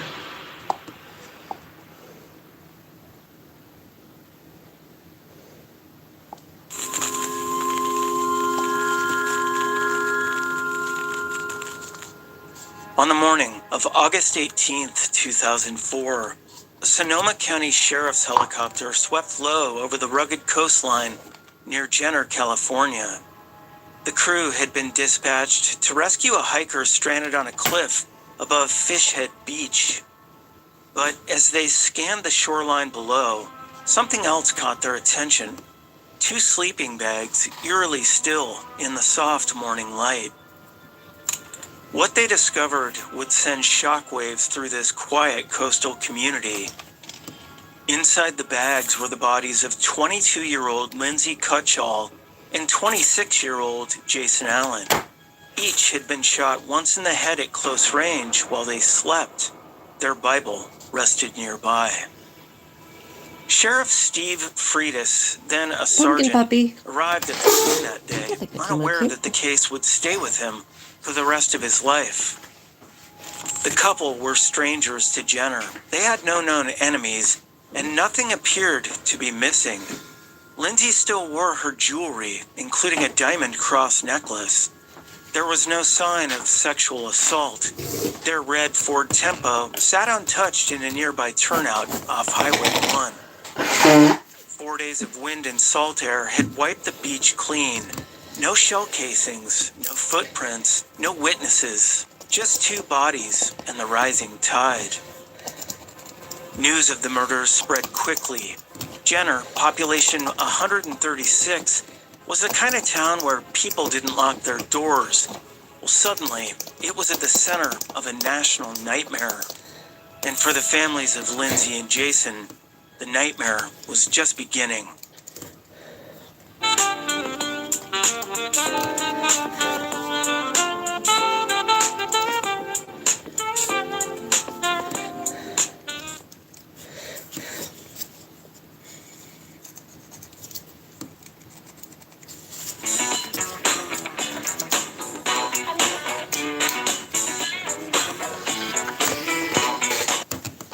Was just beginning.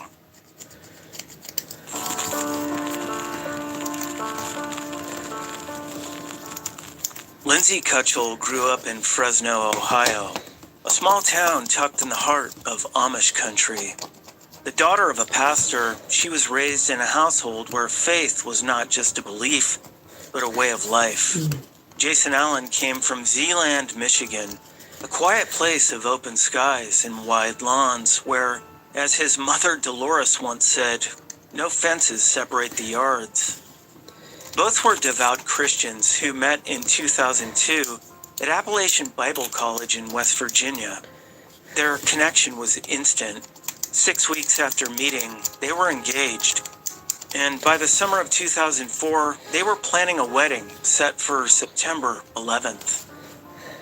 That summer, Lindsay and Jason were working as camp counselors at Rock and Water, a Christian adventure camp in El Dorado County, California.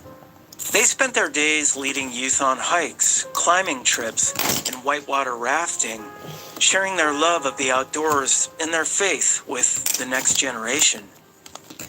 On the weekend of August 14th, the couple took a short break from camp.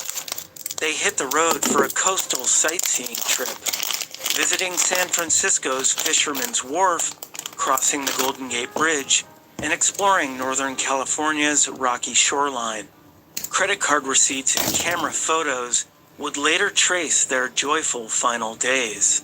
Their last night alive was spent on Fishhead Beach, a rugged, secluded stretch where camping was technically prohibited, but not uncommon. When they failed to return to camp by Sunday, August 15th, concern began to grow. One of the most haunting elements of their story is the message they left behind. In a weathered visitor's journal tucked into a wooden hutch above the beach, Lindsay and Jason had recorded their final thoughts.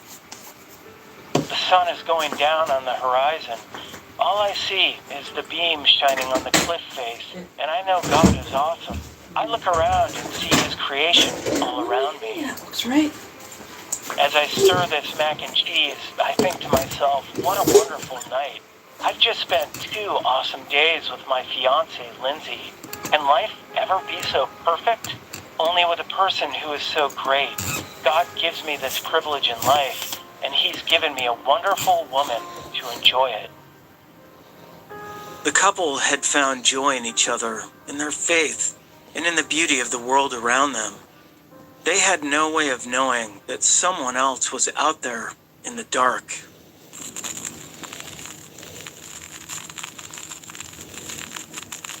The investigation into the murders of Lindsay Cutshall and Jason Allen began immediately. Detectives from multiple agencies converged on the tiny town of Jenner, bringing with them the tools of modern forensics, but few answers.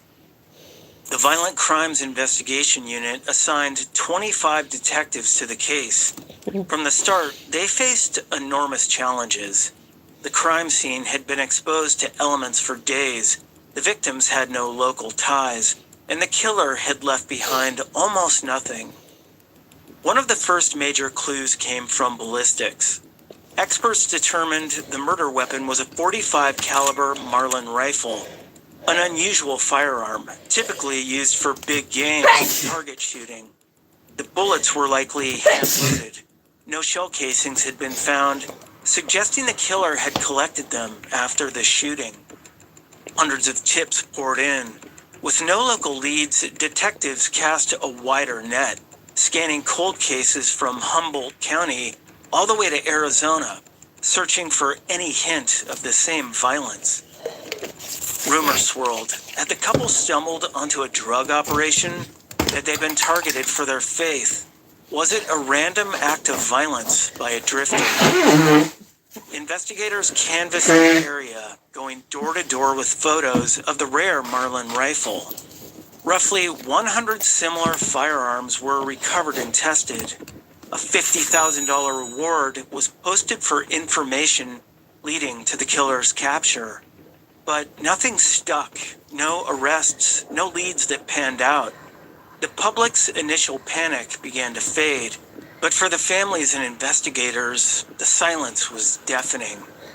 Weeks turned into months. The trail grew colder with every season.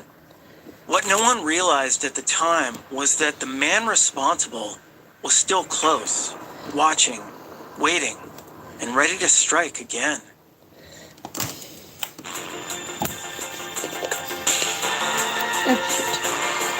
Used.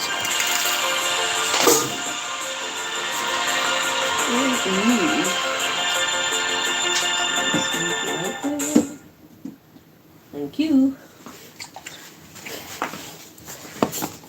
This is the Super Boxer, designed for ultra-heavy, overnight, leak-proof protection. The body I fabric. don't care. Watching, waiting, and ready to strike again.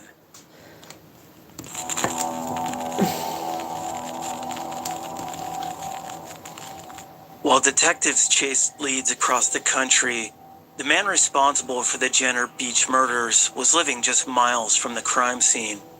Sean Michael Gallen, a resident of Forestville, California, had long drawn attention from local law enforcement. A self-proclaimed survivalist with a disturbing history, Gallen stood out even in a region known for its recluses and eccentrics. Just 1 week after the murders, deputies encountered him near a beach in Guerneville. He was wearing a camouflage jumpsuit and carrying a stolen loaded firearm. The encounter made him an early person of interest, but not enough to make an arrest. In August 2004, detectives searched Gallen's apartment near the Russian River. What they found was unsettling. A 5-gallon tub filled with matchsticks, bullets, fuse cords, sections of lead pipe, clumps of hair, and copious amounts of blood in the bathroom. A large shark cut into pieces in the fridge, a wild turkey decomposing in the trash. The apartment felt like a crime scene itself, disturbed, chaotic, and brimming with warning signs. They also learned Gallen had recently altered his appearance, shaving off his beard and dyeing his hair. When questioned about the Jenner murders, he denied any involvement. He initially agreed to take a polygraph, but then he backed out. Behind the scenes, he was covering his tracks. In a jailhouse phone call later that year, Gallen asked his father, David, to dispose of his guns. David complied. When detectives returned to search for the firearms, they found none. David told them he'd tossed the weapons into a pond known as the Corbel Hole. A dive team was deployed, but found nothing. David later admitted he'd lied about where he threw the guns. Despite the deeply suspicious circumstances, there wasn't enough physical evidence to link Sean Gallen to the murders. The case remained open, and Gallen remained free to descend further into violence.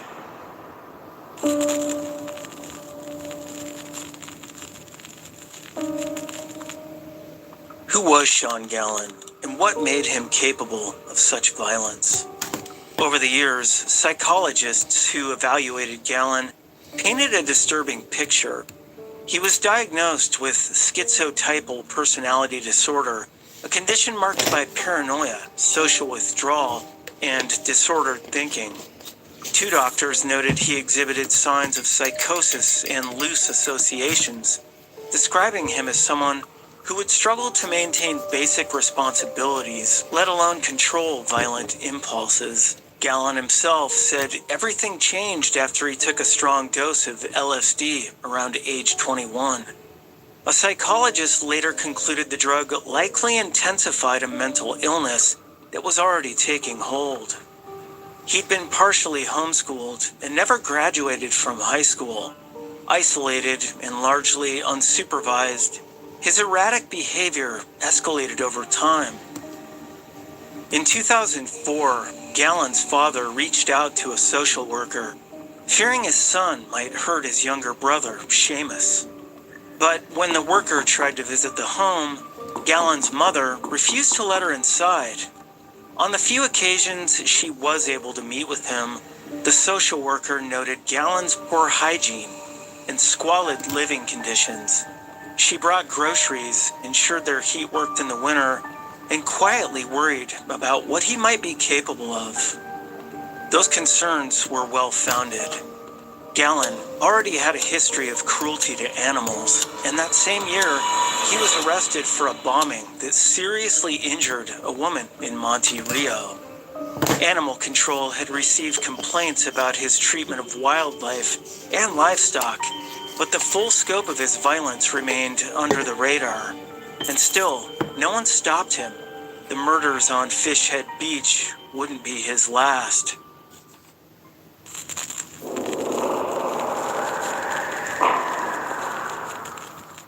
For 13 years, the murders of Lindsay Kutchell and Jason Allen haunted investigators. Detectives remained committed, but the leads had dried up, and the trail that had once burned with urgency faded to cold ash. Then, on March 24th, 2017, the whole case took a terrifying turn. That day, Sean Gallen fatally shot his brother, Seamus, at their family home in Forestville. It was a brutal and personal act, but it also cracked open a sealed vault of secrets. Following his arrest, Gallen began to talk.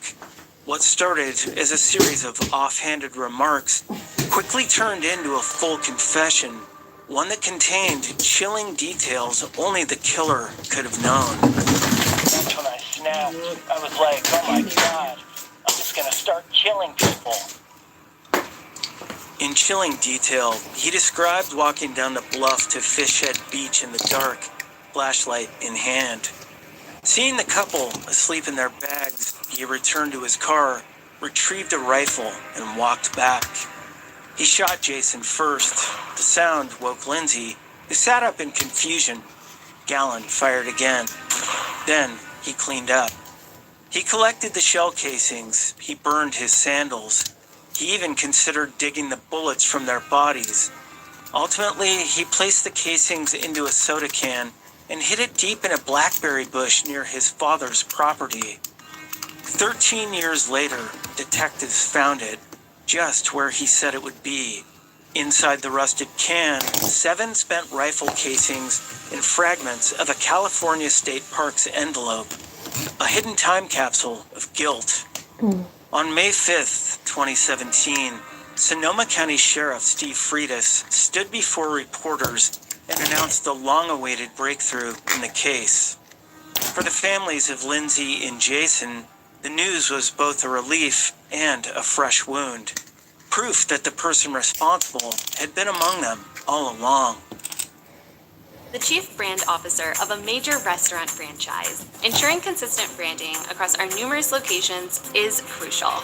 That's why we turned to Banner Buzz. Their free design proofs, custom sizes, quality guarantee, priority shipping, and 24/7 customer service have been game changers for us. It allows us to save time and money while effortlessly rolling out Oh, new marketing. shush, I don't care. Among them all along. A matching pair? That's a matching pair right there. Good.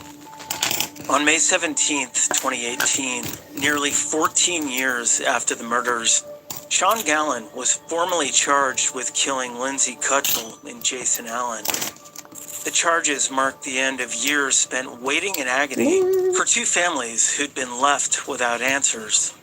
For law enforcement, it was a long-awaited validation of their persistence.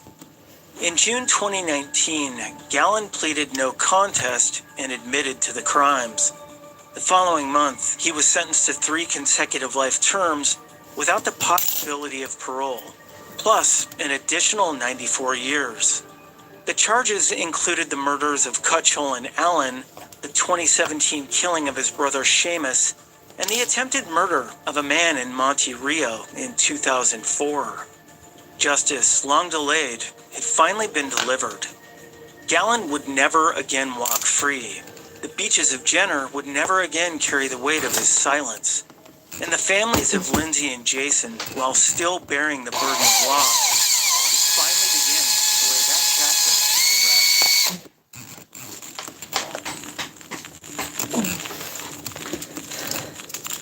In the years following the murders, the families of Lindsay Cutchell and Jason Allen turned to their faith, not as a way to erase grief, but as a means to endure it.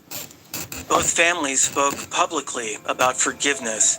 They expressed a desire for justice, but resisted bitterness. It was a perspective shaped by conviction, and one that set the tone for how they chose to move forward. No, that's my fault. One of the more unexpected outcomes came from Sheriff Steve Freitas, who'd been among the first responders at the crime scene. After informing the families of Gallon's confession, Freitas was struck by their response. Not anger, but calm assurance. In particular, Chris Cutchell's reaction left a lasting impression. His quiet certainty that his daughter was in heaven challenged Freitas' own beliefs. Their conversation continued over the following months, and by 2005, Freitas said he'd experienced his own personal transformation. He became a Christian, a change that reshaped his personal life and his outlook on law enforcement.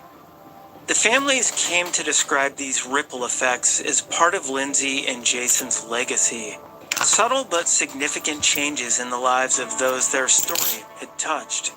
For them, faith didn't shield them from pain, but it helped shape how they carried it.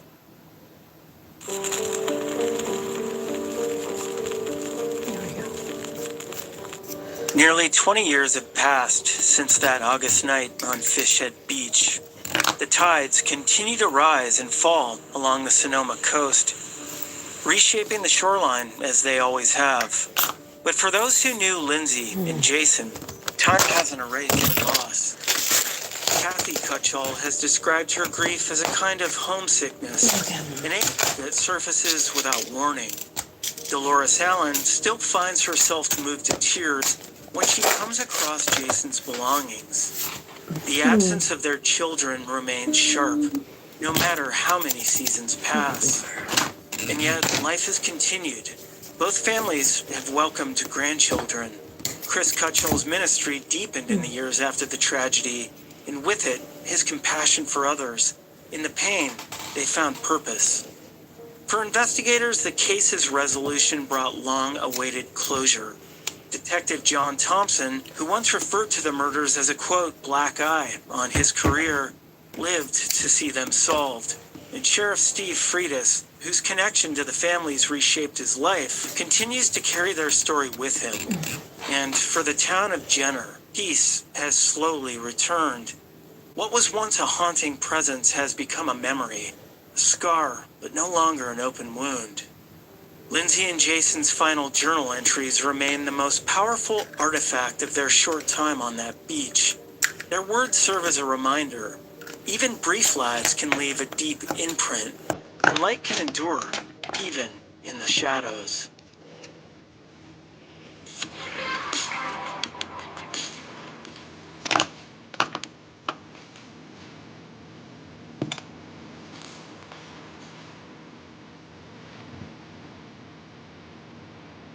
No, that's right.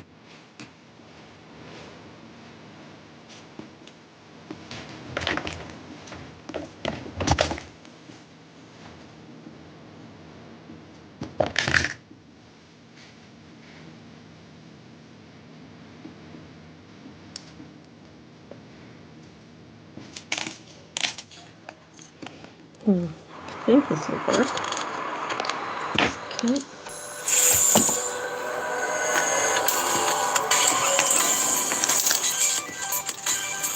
Welcome, Stickamore.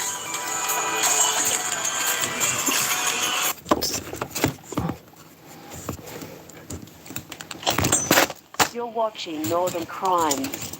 Okay. The Pacific Northwest is a land of striking landscapes, where towering evergreens and mist-shrouded mountains stretch endlessly toward the horizon. It's a place where families build their lives, and where those seeking adventure find both challenge and solitude. Yet beneath the mist lies a deeper mystery, one that has haunted this region for decades. Scattered across this vast expanse are cases of unidentified women, lives cut short, names erased, stories left untold. Who were these Jane Does, and how did they come to be forgotten? Each clue offers a glimpse into a life once lived, yet the answers remain just out of reach. This is the true story of the forgotten Jane Does of the Pacific Northwest. And this is Northern Crimes. Oh, I have it on really hot, don't I? Of course I do. Let's see.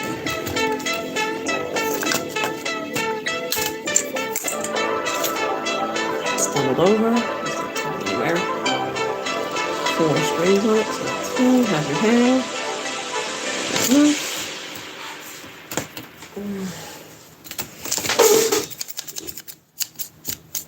Need fluffy. Black, I have white, I have purple, I have red. Colima, Washington, 1991. Along Interstate 5, nestled in the shadow of Mount St. Helens, a fiery crash erupted, leaving 2 lives tragically cut short.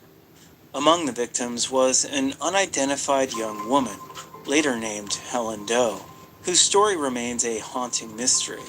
Who was this woman, and what led her to this fateful journey?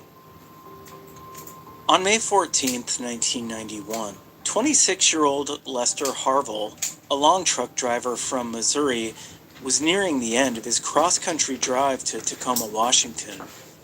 Known for his routine habit of picking up hitchhikers, Lester was reportedly traveling with a female passenger, described by witnesses as a petite woman with long, dark hair pulled back into a ponytail. She was last seen at a Tacoma truck stop wearing a black cowboy vest, a gray shirt with possible pink accents, and a feather earring. Though no one knew her name, her appearance stood out. Witnesses recalled her slender build, high cheekbones, and the gap between her lower front teeth. Her ethnicity was uncertain, though many believe she might have been Native American or Hispanic. These fragments of her identity would later serve as vital clues in the effort to uncover who she was. That afternoon, as traffic slowed on I-5 near Kalama, Lester's semi-truck, loaded with cargo, failed to stop in time and collided with another truck. The impact was catastrophic. Both vehicles burst into flames, fueled by ruptured fuel tanks and highly flammable cargo. Lester and his passenger were trapped in the inferno, leaving behind a devastating scene for first responders and witnesses. While Lester was quickly identified through his trucking company, the woman traveling with him presented a far more complex mystery. Severely burned and without any personal belongings, her body offered few immediate clues. Initial autopsy reports suggested that she was between 17 and 29 years old, standing 5 feet to 5 feet 4 inches tall, with severe scoliosis that may have affected her gait. Her dental records revealed extensive dental work, including a root canal and multiple fillings, which hinted at access to dental care during her lifetime. Not the right one. Over the years, investigators meticulously traced Lester's route using fuel receipts, mapping his journey from Missouri to Washington. Despite their efforts, no concrete leads emerged about where he may have met his passenger or her origin. In the absence of a name, she was initially referred to as, quote, unidentified remains, before being posthumously named Helen Doe, a nod to Mount St. Helens near the site of the crash. All right, that doesn't need to be like that. There we go. Named Helen Doe, a nod to Mount St. Helens near the site of the crash. My nails. In 2014, over 2 decades after the crash, Helen Doe's case was revived with modern forensic techniques. Her remains were exhumed from the unmarked grave, and DNA was successfully extracted. Despite being entered into national databases, no match was found. A forensic artist was brought in to create a reconstruction of her face based on her skull. Witnesses from Tacoma confirmed the likeness of the sketch to the woman they'd seen with Lester on the day of the crash. Investigators distributed flyers featuring the sketch along Lester's route, hoping someone might recognize her. They also explored connections to missing persons cases, considering possible matches like Deanne Saccone, Carlotta Sanchez, and others. Still, Helen Doe's identity remains elusive and her case unsolved. Helen Doe's story reflects the heartbreak of unidentified remains and the unanswered questions they leave behind. Despite decades of investigation and advances in forensic science, her identity remains a mystery. Investigators hold out hope that someone will one day recognize her face or connect her story to a missing loved one, finally bringing closure to this decades-old case.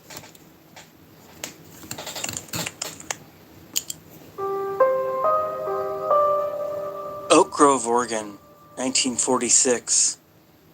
A quiet spring evening along the Willamette River took a sinister turn when 3 walkers stumbled upon a burlap sack floating in the water.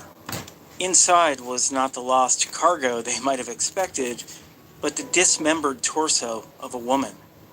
This gruesome discovery sparked one of the most chilling and enduring mysteries in Oregon's history, the case of Oak Grove Jane Doe. The investigation began with the initial discovery on April 12, 1946, near the Wisdom Light Moorage south of Portland. A burlap sack tied with rope and wire contained a woman's torso wrapped with articles of clothing, a dark sweater, long underwear, and a tweed overcoat. Early examinations suggested the woman was in her late teens or early 20s. However, further analysis by a pathologist later revealed she was likely a middle-aged woman, around 40 to 50 years old, standing between 5'2" and 5'4" and weighing 140 to 150 pounds. She had light brown hair streaked with gray and wore dentures, which became a key clue in the case. Investigators were perplexed by evidence that pointed to possible pre-mortem injuries. The torso showed signs of burn marks, suggesting the victim may have endured suffering prior to her death. The victim's cause of death was later identified as blunt force trauma to the head, though her identity and the circumstances surrounding her death remained unknown. Over the months following the discovery of the torso, additional body parts began to surface. On April 18, 1946, burlap packages containing an arm and a thigh were found near Willamette Falls, weighed down by curtain sash weights. In October, the woman's severed head was recovered in the same river. Despite these finds, her hands and feet were never located. Investigators turned to unconventional methods to piece together her story. They consulted weather experts to track the river's currents, hoping to determine where the remains had been dumped. Plaster casts of footprints found near the riverbank suggested someone had carried the packages to the water's edge, though these leads didn't yield a breakthrough. And finally, a false confession from a man claiming to know the victim's identity only added confusion to the case. The media dubbed the case the, quote, Wisdom Light Murders, and it garnered national media attention. Leads poured in, with investigators considering numerous missing women as potential matches. Among them were Marie Nastos, who vanished en route to Seattle in 1945, as well as a woman named Anna Schrader. However, none of these leads identified the victim. Nope. Decades later, in 2004, the Oak Grove Jane Doe case was formally reopened. By then, evidence, including the victim's jawbone, dentures, and the remains, was lost, likely sometime in the 1950s. With modern forensic methods unavailable, the case grew colder, leaving investigators and local historians to rely on archival records and circumstantial theories. Crime authors J.D. Chandler and Joshua Fisher speculated that the victim might have been Anna Schrader, who I mentioned before, who disappeared around the time the body was discovered. Schrader's involvement in a high-profile affair with a Portland police lieutenant and her rumored possession of incriminating evidence against local officials added an air of intrigue to the theory. Yet, without physical evidence, the connection remains speculative. The Oak Grove Jane Doe case remains one of Oregon's most haunting unsolved mysteries. Despite widespread media coverage, modern investigations, and compelling theories, her identity and the motive behind her murder are still unknown. This tragic discovery along the winding Willamette River serves as a somber reminder of the many stories left untold, waiting for the breakthrough that could finally bring closure. Congratulations.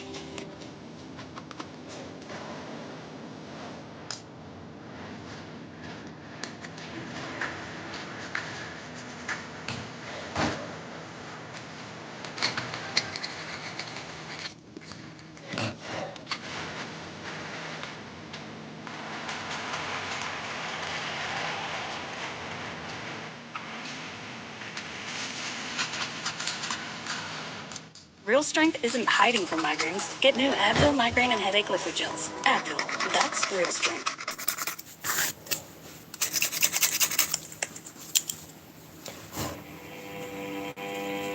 October 24th, 1988. In the dense woods north of Elma, Washington, a mushroom hunter stumbled upon a jawbone in a remote area near Vesta Creek. Initially, uncertain of its origin, the hunter noticed a dental filling and realized this was no ordinary find. The grim discovery marked the beginnings of a decades-long mystery involving the Grays Harbor Jane Doe, a woman whose identity and tragic death remain unsolved. Elma, a small city in Grays Harbor County, lies in a region defined by its vast woodlands and logging roads. These remote areas are frequented by hunters, foragers, and loggers, but few venture deep into the dense fern-covered terrain. It was in this isolated environment I think I'm done that for the night. skeletal remains of a woman were discovered. Yeah, I'm done for the night. I need to go to bed. Alright, you all have a good night. Thanks for stopping by, saying hi, and bye-bye. To the thumbs up.